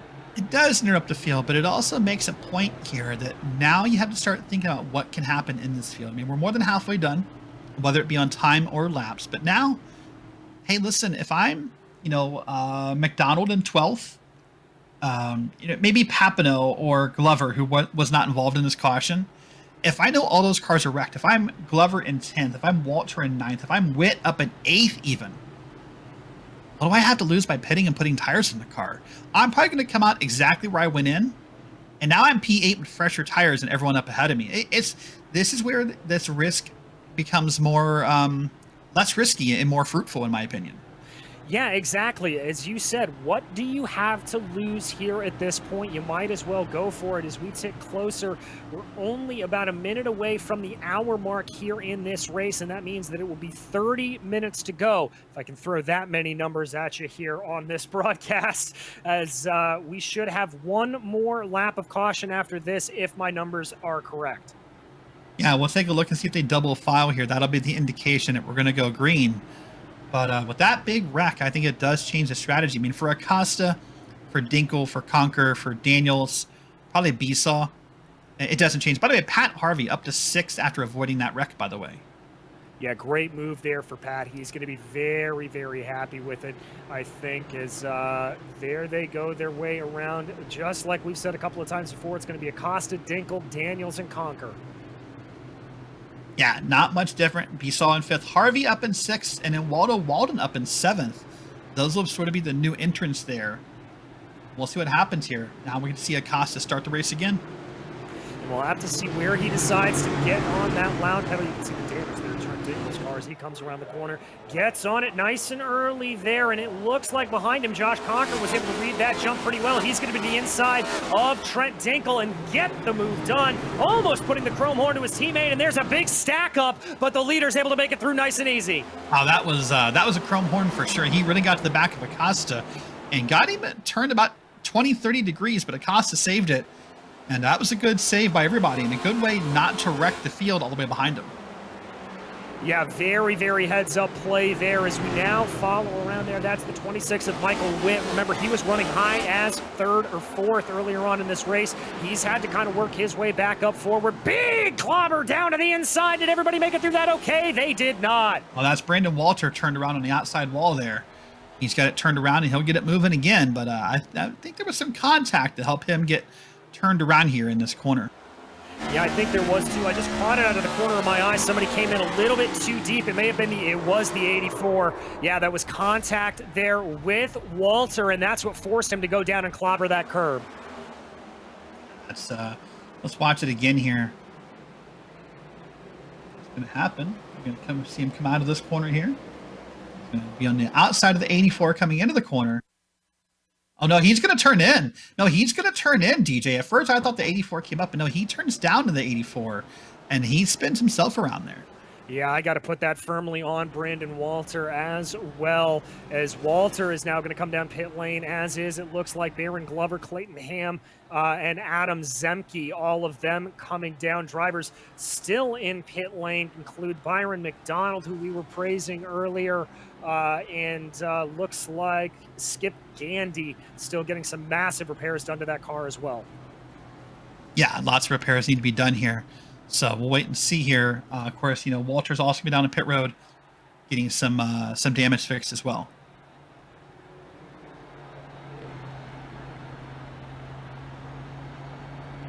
Yeah, exactly. Is Mark Kalin having some reports here that he is having some massive steering problems, that he's actually having to turn the wheel to the right to be able to steer it down the straight. So that 62 certainly been in the wars. Yeah, it has been a story. The wars have definitely been a story here. Now, one thing I want to point out as a story here as well, we talked about Acosta, but first was really varying up those restarts. He's become predictable a little bit. And you notice that Conquer knew it. Conquer jumped it, as you pointed out, on that start and moved up to P2 here. So let's see if maybe Acosta has learned that, or if it continues to be the same. Yeah, we'll have to see. Pace car lights are still on here, so Conquer has to wait a little bit longer to line up to the outside of Abner Acosta, although he's doing a little bit of the Max Verstappen, let's call it, of just kind of pushing him along, maybe trying to get into his teammate's head there a little bit more. But we are ticking down closer and closer. We are under 30 minutes to go, 27 or so minutes to go here in this race. And that is certainly going to change these drivers' complexions. They're going to have to be thinking about that clock rather than those lap counters, as we are certainly on a timed race. Yeah, definitely are. So we're going to wait and see what happens here. I mean, each caution is probably about, I'm going to have to guess here, as I didn't do the time on it, probably 8 to 10 minutes of time between when the caution comes out and when we go green again. So maybe only a couple last restarts for these guys, and you might feel the pressure and see the pressure of these guys wanting to get as far up as they can on every restart. The idea of waiting is probably over here, DJ. Yeah, I have to agree with you. It is now or never time. You have got to go, go, go. And speaking of that, we look out the back of Abner Acosta's machine as he gets onto the loud pedal there, waiting to see how the field's going to fan out behind him. It looks like Conquer's going to keep trying around that high side a little bit. Dinkle may be able to find his way into a position behind it, but it doesn't quite look like it. Conquer now going to slot into line. The top four, 1, 2, 3, 4 in line. Behind them, it's Joshua Daniels and Mike Witt side by side. Yeah, B-Cell has moved himself up to 4th. So that's sort of the story here so far. Other than that, we're already single file except for Witt and Daniels here, stuck to the outside again. I feel like I've said that 3 or 4 times tonight, but I think he's got it worked out. I think he does as well. Daniel's searching around a little bit there, trying to find something, trying to see if he can get a move to get himself back up into that contention, as he does not want to give another race win to Abner Acosta. Needs to maximize points here as much as possible for that championship run. Yep, that's the goal here, is to get every point you can. And Acosta right now obviously came in with the points lead, and it looks like he's going to leave with it, pardon me, because he has dominated this race through and through. Let's talk about that for a second too, DJ, if I can. That's after this race, we'll be coming into round 5 when we race here again for the Cup Series. When you're almost halfway through a season and you have the points lead and you've just won a race with it, that is such a great feeling that it just it makes you feel like you can relax a little bit. It just makes you feel like not everything is the worst thing ever if you end up in a wreck. Yeah, indeed. And you know, you really just want to try to maximize those points. As we said, this is only the 4th round here in this series. And remember, it's a year-long series as well, that we go into that playoff format at the end. So you pick up a win, you automatically get into that series. That's another crucial thing to keep in mind as well. It is a long, long one. I'm watching Kalen there. With, I think it's Medina behind him in the 24. See if they can make moves here as we start to wind down in this race. Of course, both these guys have had their share of trouble tonight, so both would love just to finish this race out and see if they can get the rest of the way here without more damage. Yeah, they would, although Jose Medina's car, I think, is one of the more pristine-looking cars in that mid-pack, as he still has a front nose on it as compared to most of the other drivers that he's driving around right now. Yeah, and what's interesting here as you look at their lines, what I think is happening is you saw Kalen get really wide there. What's happening for the most part is I think Kalen has better straightaway speed, but Medina keeps closing it up in the corners. It's a tale of two different comforts here. Watch, Kalen's going to pull away a little bit here. And Medina's going to close it up in the corner, maybe more comfortable under braking or using the chrome horn there. But that's what's happening here. So eventually I think Medina will get him. Probably next time by. You know, if those aren't slight bumper taps, that would amaze me. Yeah, Medina looking very, very strong under braking here, and this is that kind of patience that you have to exhibit. It also has to be said, he's got to watch out because Cody Evanson right there behind him starting to put some pressure on that number 24 as well. So a little bit of a trio starting to form here in the mid-pack. Yeah, a little bit of trio starting to form indeed here. Like I said, Evanson in the back there. You see more cars behind. What they're going to hope for is that, oh, here we go. Oh, Kalen with a big wiggle. Kalen with a big wiggle. And that's going to put Medina around, Evanson around, and it's possibly going to set up other cars here. That's the 57 I think I saw on the bottom. Going to make a move as well here out of the corner. Yeah, Kalen really, really struggling there. There's Brandon Walter also going down to the inside there. Kalen has got to watch out. He needs to get down to that low line. Careful there, buddy. He's able to avoid it, and he is going to finally stabilize his position ahead of Baron Glover and Clayton Ham, who are involved in a little bit of a scrap. Yeah, Clayton Ham is someone we saw earlier, has been working on fixing that car, is still lead lap. So, you know, anything can still happen for Clayton with this team. Just want to make a note off screen, don't need to jump up there. Abner Acosta still with almost a half-second lead over Josh Conker, and then almost a 1.4 second lead over Trent Dinkle. Yes, indeed, it is really starting to build that up. Dinkle falling back through there. Here's another little quartet starting to form. Pat Harvey, Eric Papano, and Waldo Walden. Yeah, that's becoming a good battle here to watch as you know, we'll wait and see if someone gets a little bit more eager or, you know, wants to be more aggressive as time winds down here. Something now we've started to get ourselves in a green flag run. Knock on wood as I say that maybe we'll see short track skills show through here. Yeah, indeed, really starting to show off to the fore here. Looking around, there is the 37, just trying to find a little bit of a different line as Eric Papano trying to see what he can do. I like that sort of searching there. We don't tend to see that a lot here at Martinsville, but sometimes it can pay off. Yeah, it can pay off. And what you're looking for is to see if you can get in the brakes a little harder, if you can maybe get on the throttle a little sooner. That's what you're looking for when you do that. You're looking to see if you can do something a little different about your car. It's not about the line, it's about what you can do in the car with it almost.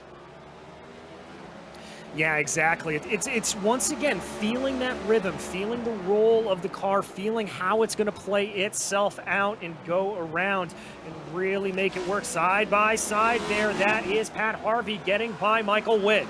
Now that was Witt getting in the brakes way too late there, and you saw him kind of get the car up the hill. That's not in any way what you want to do here, and that will allow Harvey to get the run and will allow, I think is that Papano behind him, to even start to set up the pass here if he's not careful. It would indeed. Papano's got to be a little bit careful about that, but we check back in on your leaders. Abner Acosta and Josh Conker are still pulling away here a little bit. They've got the gap to about a second to Dinkle and a second back to Besaw and a whopping 2 seconds back to Joshua Daniels as he feels like he's falling out of the pace a little bit. Yeah, it definitely does feel that way, but I mean, Conker and Acosta keeping about the same gap they've had for a while.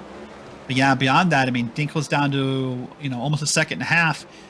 Besaw is down to almost 3 seconds. Daniel's back to 5. Daniels at one point was right up there with them and now is having a hard time. Yeah, he certainly is. I wonder if he maybe used up his stuff a little bit early. We saw that 77 do some pretty hard charging early on. Maybe that caused him to use up his tires a little bit early. You speculated that may happen there. Yeah, it could happen. It could happen that used up the tires, or he's just, you know, something's happened with the confidence of the driver maybe. that, you know, once you get back here and you kind of get racing by yourself, which he is here to a certain extent, it can get in your head and it can be very hard. We're going to look further back in the field here. That's going to be Danielson, I believe, here. No, that's right. That is Waldo Walden we're looking at here. Sorry. Yeah, Waldo here up into a top 10 position. A good run there for him as he continues to go around, diving into the corner, seeing what he can do. He's got a little bit to catch up to the very, very wounded Cody Evanson up ahead of him. Yeah, so that, you know, we'll see if he can make that pass, or if Evanson maybe will be the example of what you talked about, where, you know, damage isn't the ending of your race here at Martinsville. So we'll have to wait and see how that happens here. Yeah, exactly. And kudos to Evanson here. He's been able to make that work, just as we saw Byron Mcdonald be able to make that work before the bigger incident that he got caught out by. So clearly able to go. And indeed, there goes Cody Evanson trying to make a move on Mike Witt. Yep, there he goes, trying to make that move. And we're going to take a look at it. Mike Witt again on the outside. That's an indication either he's just getting into the brakes too late, maybe he's not feeling comfortable in the car or something, because this line they're riding right there, that's the line you want to take through the corners. If you get up there up high like that, then you're just going to see the same thing happen to you every time. Yeah, indeed you are, as we continue to follow this battle, as he is really starting to pull away there. Evanson away from Mike Witt. Witt falling back at the clutches of Waldo Walden a little bit as they go. Do want to jump you back up to the lead because we've got some traffic coming in for Abner Acosta. That's Charles Sumner, Skip Gandy, Corey Precker, and that's a side-by-side. That's a battle for position between Gandy and Sumner. Yeah, that is a battle there. Look at it right here. Heating up. Sumner probably is going to get to the outside, maybe with a little bit of help here. We're going to watch at it from Josh Conker's point of view here. He's P2. Now going to get under Sumner, that Tropicana machine. Going to make the pass cleanly here. Yeah, going to make the pass nice and clean, able to do it. Sumner being very, very respectful to give up on that battle. He's one of the more courteous drivers when it comes to lap traffic. It really does have to be said. Looks like Abner working his way by a few more. That's Skip Gandy that he's able to go by. Now it's Precker, Glover, and McLaren right up ahead of him. Yeah, that is what's going on. Something to point out here is a small scoring note. If you're a numbers nerd like I am, coming into this race, of course, Abner Acosta, we have 7 points later. Josh Conker and Trent Dinkle, they came in the opposite order they're running. Daniels, I meant to say. Daniels came in second. Dinkle came in third. So they're going to tighten up that points battle, even if they're not going to catch Acosta. Yeah, they are indeed, and those valuable points there also being picked up for private label Team Hype as they continue to attempt to dominate the team's championship as they have done the past couple of seasons. Right now, those top 4 drivers, as I believe Besaw is also part of that team. No, excuse me, he is not. The top 3 drivers rounding out the podium for private label Team Hype. Now, look what's happening here, by the way, as we've been talking about points. Acosta has found the lap traffic. And it's allowing Conker to get closer and closer. Conker's got it down to 0.3 of a second here. And each lapped car that Acosta has a hard time with, or groups of cars, could make this more and more challenging. Yeah, it certainly could. And any opportunity Josh Conker will go for. It's now Baron Glover that's less than a half a second up ahead of Abner Acosta. And even at this gap, that will be slowing him down a little bit. He'll be having to check himself up into the corner there. You can see he runs a little bit wider off the apex, probably not his preferred line. No, it's not his preferred line. What happens is, since Conker is back, look at Acosta having to pass on the outside here. That is not where you want to do it at Martinsville. I think he's going to finish that. I thought maybe he'd back out of it and think of it again, but no. He's going to proceed here, but Conker's now going to run on the inside and see if he can close up that margin. And Acosta not completely able to get it done there. It looks like he finally gets the run off the corner to make it work. Conker's going to also have to go the long way around, keeping that teammate, keeping that number 5 squarely in his view. Little bit of a squeeze there from Baron Glover, it has to be said, but he's able to get through. Is able to get through, and now Conker's the one having the trouble. Oh man, almost contacted to 83. So that's where lap traffic can benefit or hurt both people. Yeah, indeed. As now, whoa, a little bit of a drift out there for Baron as well, as that was Trent Dinkle barely getting by him. Yeah, it was. All right, well, let's take a look here and see what's going to happen when we come off the corner here. This is getting good. I've lost track of time, to be honest with you. I'm not sure how much time is left, but I know that the way that it feels intense, I suspect it's pretty soon. Yeah, I have to think as well, as we are ticking closer and closer to 10 minutes to go in this race. As they work their way around here, trying to find what it is, trying to see if they can make things to go. Conquer only about 0.3 of a second behind Abner Acosta right now. Yep, and so right now the good news for Acosta is minus this one car ahead here, which I think is Clayton Ham. I believe it is. That's the end of lap traffic for a little bit. So you can say Acosta has weathered the storm and held on the first, but it was not without a little bit of stress. Yeah, certainly has. He's still got a little bit more to go. That's Clayton Ham directly ahead of him that he's going to have to deal with as they get going around here, seeing if Ham's going to be able to nice and easily get out of the way for your leader, Abner Acosta. Conquer keeping that gap under 0.5. Yeah, under 0.5 indeed. That's probably the biggest the gap has been, as we're going to see Clayton Ham go to the outside here. And it did it pretty smoothly, so I don't think that'll affect the time. But that 0.5 gap there, that's going to be about the widest it's been in probably 6 or 7 laps, I would think. Yeah, it is certainly starting to stretch out, and Trent Dinkel very, very much off the back as well. He is lost out as the course of that traffic, 1.6 seconds back, and he had a big, big moment there a little bit ago, and so that certainly put him off kilter as well. It really has. I was trying to take a look back through the field here. I think the closest back, maybe other than the front we have, is not that close. There's a lot of guys out here just turning lap.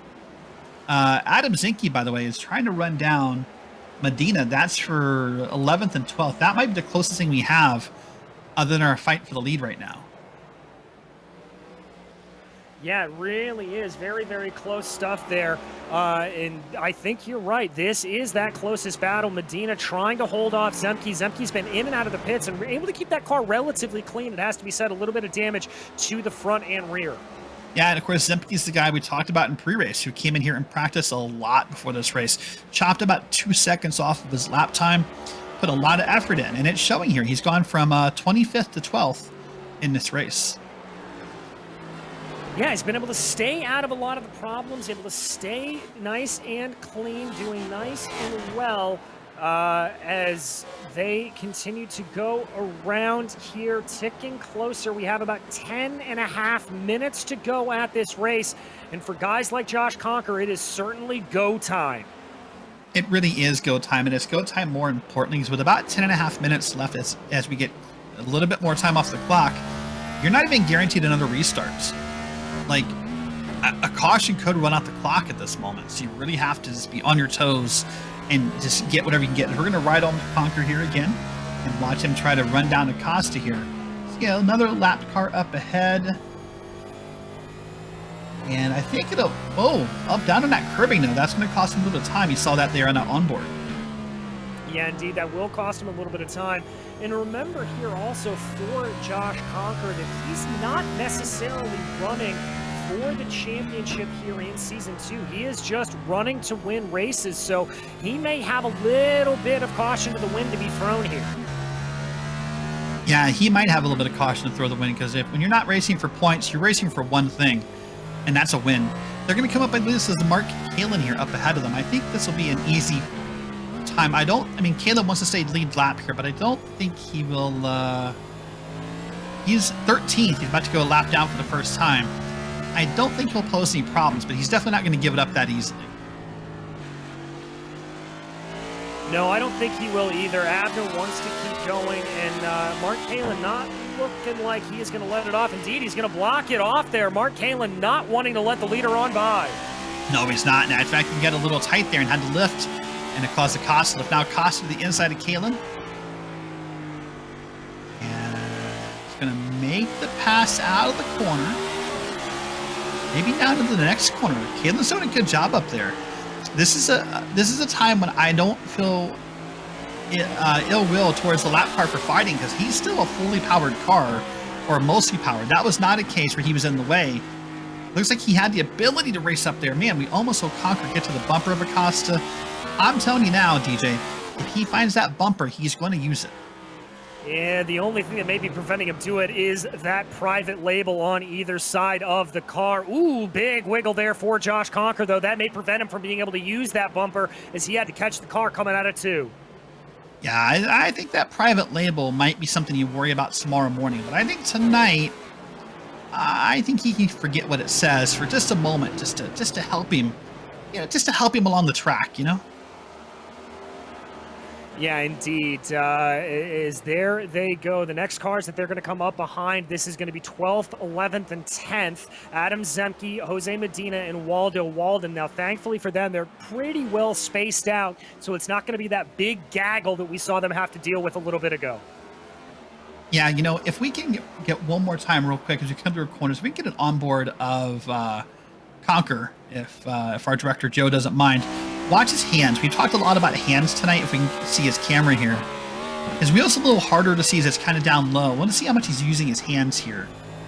We talked earlier about Caitlin. That's a lot of, oh man, wow, that's a lot of movement. That's probably why he's having a hard time keeping up with the Costa here, is the all that movement off the corners. That's a lot of input. That's scrubbing the tires. It's keeping speed out of the car. But we'll wait and see what happens. That could be a contributing factor. And could that be a situation where Josh, who had to charge his way up through the field and back again, could he have used up his stuff a little bit too early, and that's why he's having such a hard time getting power down out of the corner? It could be. It could be a sign of getting power out of the corner. It could be a sign he's too eager right now, which, I mean, I understand we're less than 10 minutes. We need to make a move. But maybe he's too eager. Maybe he has the stuff and knows he has the stuff, but he's just on the throttle a little too hard, a little too fast. Because it looks like he's wiggling the car almost as if he's scared he's going to hit the wall. So it could be either or. All right, could be either or, as we have about 6 minutes and 20 seconds to go here in this race. And just remember, whoa, Conker really chasing the car down the track. Yeah, that makes a point more to what you said. He might be out of equipment. He might be out of tires. Watch this again here on the replay. It's going to be from his view, I think. There it starts to go. You can feel that rear end starting to go, and he just has to catch it. That is a masterclass in catching. That's a pretty good job there. There's a lot of drivers across this league and across the iRacing service who would not have caught that car, and it would have looped around on them. Yeah, it certainly would, and that just really goes to show you the skill and experience of Josh Conker in that 54. A very, very impressive run, and he still has a whopping 4 seconds over Trent Dinkel as we close down in the last 5 minutes of this race. Yeah, time is ticking, and we're going to see now Acosta get by Medina. At this point, though, with almost a second gap here back to Conker, I think Acosta is safe, and as he puts every car between them, he must feel a little bit safer. There was no one happier to see that wiggle than Abner Acosta. No, for sure. And now this is going to allow him to not necessarily need to use his stuff as much. He'll be able to conserve what he's got left in these tires. Because remember, these drivers are currently working on 103 laps on this set. Yeah, 103 laps, and a lot of them here under green in this last run. This has been a decent run. This isn't a case where you go, oh, well, 103 laps and 90 of them under caution. No, this has been a good run here. So, yeah, these guys, Acosta has done a great job at managing his equipment and is putting on a masterclass here of short track racing. Yeah, he really and truly is. As Abner has, put on master classes at just about every type of racing over the course of this series. Abner really, really proving himself to be a force in this Cup Series. Remember, he came over from the roadside. We weren't sure how well he was going to do there, but he has just excelled. And obviously that road course experience paying dividends here on the short track, is there often is some correlation between the two. There really is. I think it's a lot easier sometimes to come from the road side to the oval side than vice versa, because I think as a road driver, you're a little bit more skilled. You're ready to adapt. You know, road courses vary so much. We see it all the time here in different PRL leagues and across Gsrc. But for ovals, I mean, yeah, there's some variance, but it's an oval. A lot of oval guys, I think, struggle going to road courses, but it feels like road course to oval is a little easier. Well, Derek, as an oval guy who's working on making the transition over to road courses, I can fully attest to what you are exactly saying, as dictated by my terrible road iRating. As an oval driver who has a hard time with road courses, I also attest to that comment as well. All right, good. I'm glad we're on the same page. 3 minutes to go here at Martinsville. Not a lot of time left. Abner Acosta being able to pull out a big lead here. It's now up to about 2.3 seconds. Your top four very, very much separated out across the field. Acosta, oh, yellow, yellow, yellow, yellow. Yellow is out. That's probably the end of the race. It's going to be, I think that's Ham I saw turned around there. And yeah, Clayton Ham. So wait and see what happened. This is probably the end of the race here, DJ. Very well could be. That is Ham there in the 25. He got a little bit of help there. I'm not sure who that was exactly, but that was not Clayton Ham's fault. Not the 83? I have to go back and double check. I don't want to call a number incorrectly, but I think that was the 83. Let's go back and... Okay, well, it's not the 83, as there is no 83. So let's go back and take a look. It was the here. 93. It was the 93 of Baron Glover. That who got into him and sent him around. So there you can see Baron. Let's go back and check out that replay. I believe this is on board with Baron. You can see Ham getting very, very wide there in the 25. Yeah, just ran right in. Yeah, I mean, I guess maybe he thought Ham was going to go wide again, and he could stick that, but that's an over-aggressive move no matter what time of the race it is. Yeah, I have to agree with you there on that. Seeing some of the lap drivers coming down pit lane here just to take a little bit of a top off, maybe try to get a little bit more banged out. I'm not sure how much we are going to have green flag racing after this, as we only have a minute and a half here to go. Well, these guys must know something we don't, because I'm going to tell you what was a minute and a half of racing left. I mean, you're seeing Mike Witt pit out of 8th. You're seeing, I think that's Pat Harvey up there pitting out of 7th. If we only had a minute and a half of racing left, you'd have to pry me off there with a crowbar to get me on pit road. Yeah, I got to agree with you there on that. I would not want to sacrifice that track position whatsoever. And a reminder that we do not have a green-white checker scenario when we finish under time conditions, so we can finish under yellow here. Now, yellow flag laps are coming in. I'm looking at it right now at about 45 seconds or so. And we've got 40 seconds to go in this race, so we will finish under yellow. Yeah, very suspicious there. Like, I don't know if there was a miscommunication there or what happened, but I mean, unless there's something going on, I don't know. I mean, Medina and Evanson and Papano were just big benefiters of that cause here. Yeah, indeed, they were waiting to see if this is going to be checkers in the air. 10 seconds left, or if we're going to have one more. And there's like they're going to cross. And there's no white flag in his hand, so I'm curious if these drivers think they're going to go like. Hold on a second. Okay. It is white flag. It is white flag in the air, so this will end it. This will absolutely end it. And Abner Acosta will be your winner. Josh Conker will come home second. Trent Dinkel will come home third. Yeah, they're gonna drag race for fun here. This means nothing. You're gonna see Acosta's kind of go away. They're gonna try to stay in line here and just get a nice photo here. And that was it. The checkered flag flies here at Martinsville, and Abner Acosta will take his, I believe, third win on the season.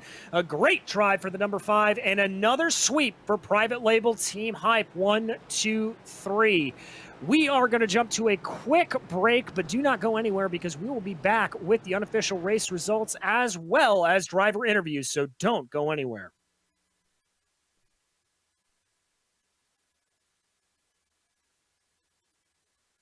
Hey there, I'm Nicholas Dubois, co-founder of Advanced SimRacing. We are a Canadian company. So what we did here today is for a real petrol head. He's really passionate about cars, as you can see behind me. We did a turnkey solution for him based on his needs. We try to gather as much information as we can on our client. And like we did today, we install a D-box system. We install ultra-wide cube control steering wheel. We try to provide the best quality for your budget. So let's say if you want a budget of 10 grand, we're gonna give you something that's the best for 10 grand. If you want 20 grand, then we always try to stay within your boundaries. We do try to make it as easy as possible. So the client, once we install everything, it's pretty much gonna be a turnkey. So he's gonna press start on his computer, and right after, we'll try to explain everything, how it goes, how it works, and then he's ready to go. Our aluminum is from USA, treated in Canada, cut in Canada. So we do sand all our aluminum piece just to make sure the powder coat sticks to it. And that's one of the reasons why we use powder coat, is to make sure you have the best aluminum finish in the industry. And our quality is beyond what you can get with any other competitors right now. We are really, really passionate about all the gear, all the cockpits, all the sim hardware. And that's why we want to create something that's really gonna reflect our passion into our product. Come visit us at advancedsimracing.com. You can always reach us if you have any questions. You can call us, you can text us, you can go on Facebook, like our page, ask us questions over there, and we'll make sure to answer every questions there is. We are very passionate about what we do, and we try to make it as easier for you to go into the sim racing world, because there's a lot of gear, there's a lot of options, but let us guide you through your process, and let's hope you'll be an Advanced Sim Racing customer.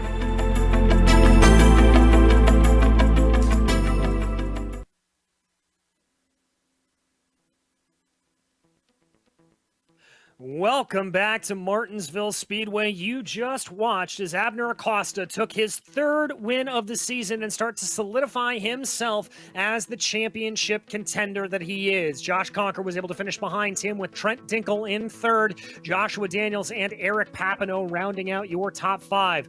Robert Besaw Jr. came home in sixth, followed by Cody Evanson with Waldo Walden, Mike Witt, and Jose Medina rounding out your top 10. That's right, it's your top 10. You got Pat Harvey up in 11th. You got Mark Kalin in 12th, so a lot of him tonight. Baron Glover in 13th. Adam Zinke up to 14th. Good run by him. Clayton Hammond 15th. Brandon Walter in 16th.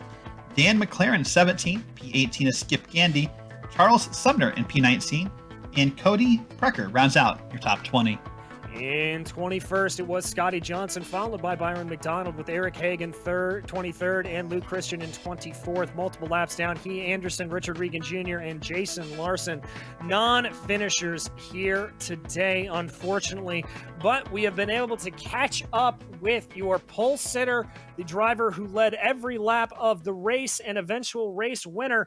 Congratulations on the Grand Slam, Abner Acosta.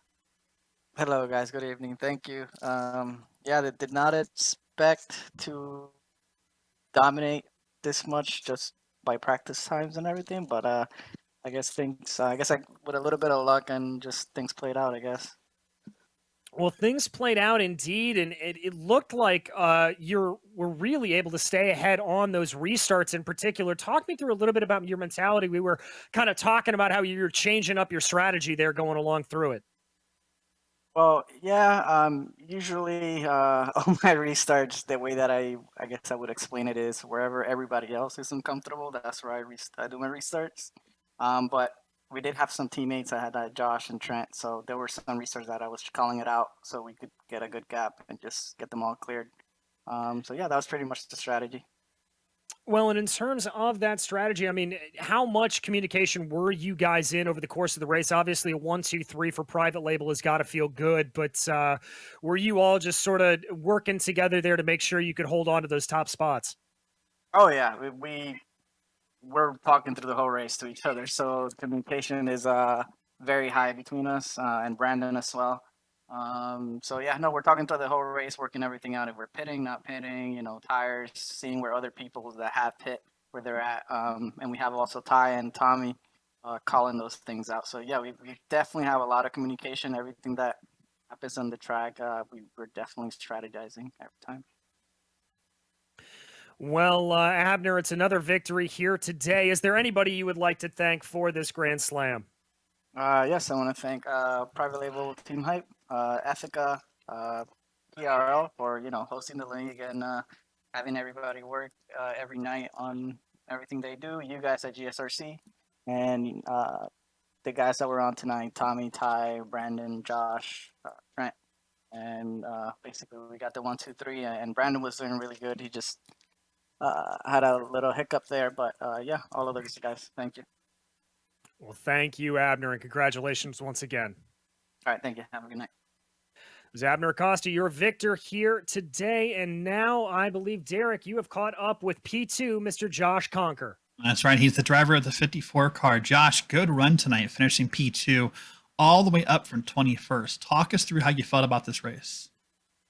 Yeah, going into it, I knew it was going to be a very difficult race. I had a really rough week at Richmond last week. It was not a very good race. Picked up a caution point, so unfortunately I was unable to qualify for tonight. But yeah, just kind of going in, I knew that it was going to be very difficult. You're going to have to keep the car clean, stay out of the garbage, and I knew that I had really, really good pace. So it was just biding my time, waiting, and picking my spots.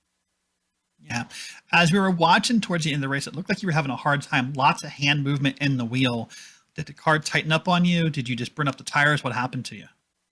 No, actually, I like the tires when they were a little more worn in. I was really quick. Over like our stints, I was actually the second quickest guy on track. The only guy quicker was Eric Hag. So big congratulations to Eric. He was really, really quick tonight with an unfortunate ending to it. But I had a little too much to drink before the race, a little too much water, so I was struggling there a little bit, just on nutrition with myself. So I was fighting that for the last half of the race. There was, I'd say, about 50 to go. Fair enough. So my last question, with one of the restarts, we saw you get a good jump on Abner, and we saw you get the bumper to him. If you had gotten there towards the end of the race, was it your intention to do it again? That first time, I honestly didn't mean to. I got in there a little hot. But I mean, it's short track racing. Yes, he's my teammate. I don't want to wreck him, but at the end of the day, a win's a win. So if I can get to his back bumper and move him up that half lane where I can get under him and be able to pass him, so be it. I'm sure he'd do the same to me. It is short track racing. It's Martinsville, but I mean, you never want to do that, especially your teammate, in the middle of the race. I was totally unintentional. But I mean, yeah, comes down to it, end of the race, we're in a green, white checkered. It's any man for themselves at that point. Fair enough. Well, good job on the P2 tonight. Anyone you want to say thank you to? Yeah, of course. I'd like to thank everyone at Private Label Team Hype, Ty Stover, Tommy Milner for all the good information that they give us every week. Congratulate Abner on the win, Trent for the P3. Brandon was very quick tonight. I know he had a very tough night, but good pace for Brandon. I'd like to thank all our sponsors, Private Label, Ethica, my personal one, Lone Palm Design, and Muradness. All right. Well, he is the driver of the 54 car, finishing P2. That is Josh Conker. All right, and now I have here in the booth Trent Dinkle. Trent, a little bit of an up-and-down race for you. You were running up as high as second. Almost had a challenge there for the lead, but you got to be happy coming home here in P3. Yeah, I was pretty happy just to finish the race. Honestly, usually Martinsville races are pretty brutal, but I'll take P3 all day long, honestly. Well, talk to me a little bit about that later stint in the race. Obviously, a long green flag run for you there, and it looked like in that you just didn't really have the match for Josh or Abner. Did you burn your stuff up a little bit early, or what was going on? Well, so I clipped the wall pretty good, and then first or second lap, I got some nose damage hitting Mark when he went around. So I think the aero was just a little bit messed up. Obviously those two guys were faster, but the car was kind of tight in the center of the corner. Then the second I let off the brake, it was really loose. So I was just kind of fighting it, and I just wanted to finish good. So I was kind of content just cruising and trying to finish third and let those guys do whatever they were going to do. Well, fantastic. I see you've got a little furry friend wandering around there in the background. You Yeah. got to introduce. Who is it? Who is Hey, it? it's my cat, Coco. Come here, cat. She's being a psychopath. Rah! See? Oh, hey, Coco. Yeah, she's a crazy cat. She's always running around, biting my elbows when I'm racing and whatnot. I wouldn't be a pet if they didn't try to mess me up during sim racing. Right? That's for sure. Well, is for Trent, is there anybody you'd like to thank for this third place run today? Big thanks to Private Label, Ethica, iLiveries, Ty and Tommy. I know I got a lot of people watching out there, so big thanks to my parents, and I know my grandma's watching with my uncles, so it was a good race for them. Well, good. Thank you so much, Trent, and congratulations again. All right, thank you. That was Trent Dinkle, your third place finisher here today. And Derek, I believe you've caught up with fifth place finisher Eric Papano. I have, Eric. Good run tonight. You got a couple free spots there at the end. I think based upon some confusion, maybe the drivers on pitting. From your point of view, what happened there? You were probably happy to get the spots, right? Yeah, they were all my teammates that pitted in front of me. Unfortunately, trying to play a little bit of strategy, think we were going to go back green and just capitalized on it. But sucks they lost positions, but I'll take it. It's first top 5 in this series, so glad to be here. Yeah, top 5 is always a proud accomplishment whenever it happens. Talk me through how you felt all night long about this race. It got a little hairy at a couple times. A couple of those wrecks had to dodge them. Got some nose damage. Pitted in about mid-race for because I started overheating a little bit. Got that fixed up, and from there she was just pretty much on rails. Got a little loose a couple times. Got a little happy with the throttle, but overall seemed to run pretty good. All right. Well, good job in your P5. Looking forward, the next race on the schedule, I believe, is Talladega. How are you feeling as you head into that? I love the plate races, and with this new draft package that they brought out here, it's going to be a fun one, a lot better than what we had last time we ran at Talladega. So definitely can't complain. Looking forward to it. Going to have fun with it, and try and work with everybody as best I can. Awesome. Well, good job on the P5 and your first top 5 in this Cup Series. Anyone you want to say thank you to? First off, got to thank God, but beyond that, got to thank my sponsors, LibertyLive.Church, Mining Car Care, Tiger Ray Property Management, PepsiCo, Frito-Lay, all my teammates over at SGE, my family for allowing me to be able to be on here and give me the time to run that with everybody. All right. Well, Eric, good job tonight. He's the driver of the 37 car, P5, Eric Papano.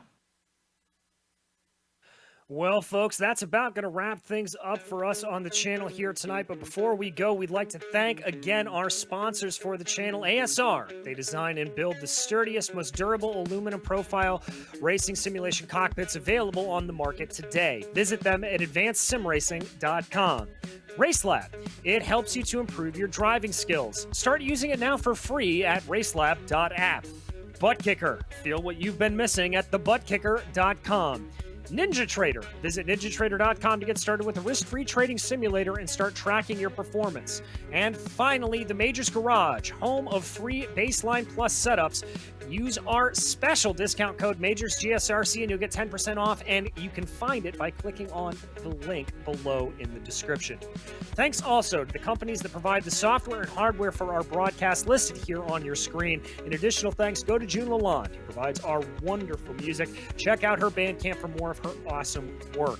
Thanks to the team today, Derek, Joe, and Dougie. You can find out more about GSRC at globalsimracingchannel.com or through our social media. Also, check out our merchandise store at gsrc.storenvy.com. We keep a link in the description below to make things easy for you. And don't forget to subscribe to our YouTube channel as well so you don't miss a moment here on GSRC. You heard us mention it. The next race is Dega, and that's going to be Sunday, April 17th at 8:30 p.m. Eastern Time. The next race here on the channel, though, that'll be the PRL GT Series as the MX-5s head to Spa and the GT3s head to the Nürburgring. That'll be tomorrow, April 11th at 8:25 p.m. Eastern Time. We also have upcoming races for other series listed on your screen, so check them out on your calendars and mark them down. And until next time, race clean, race hard, and we'll see you on the track.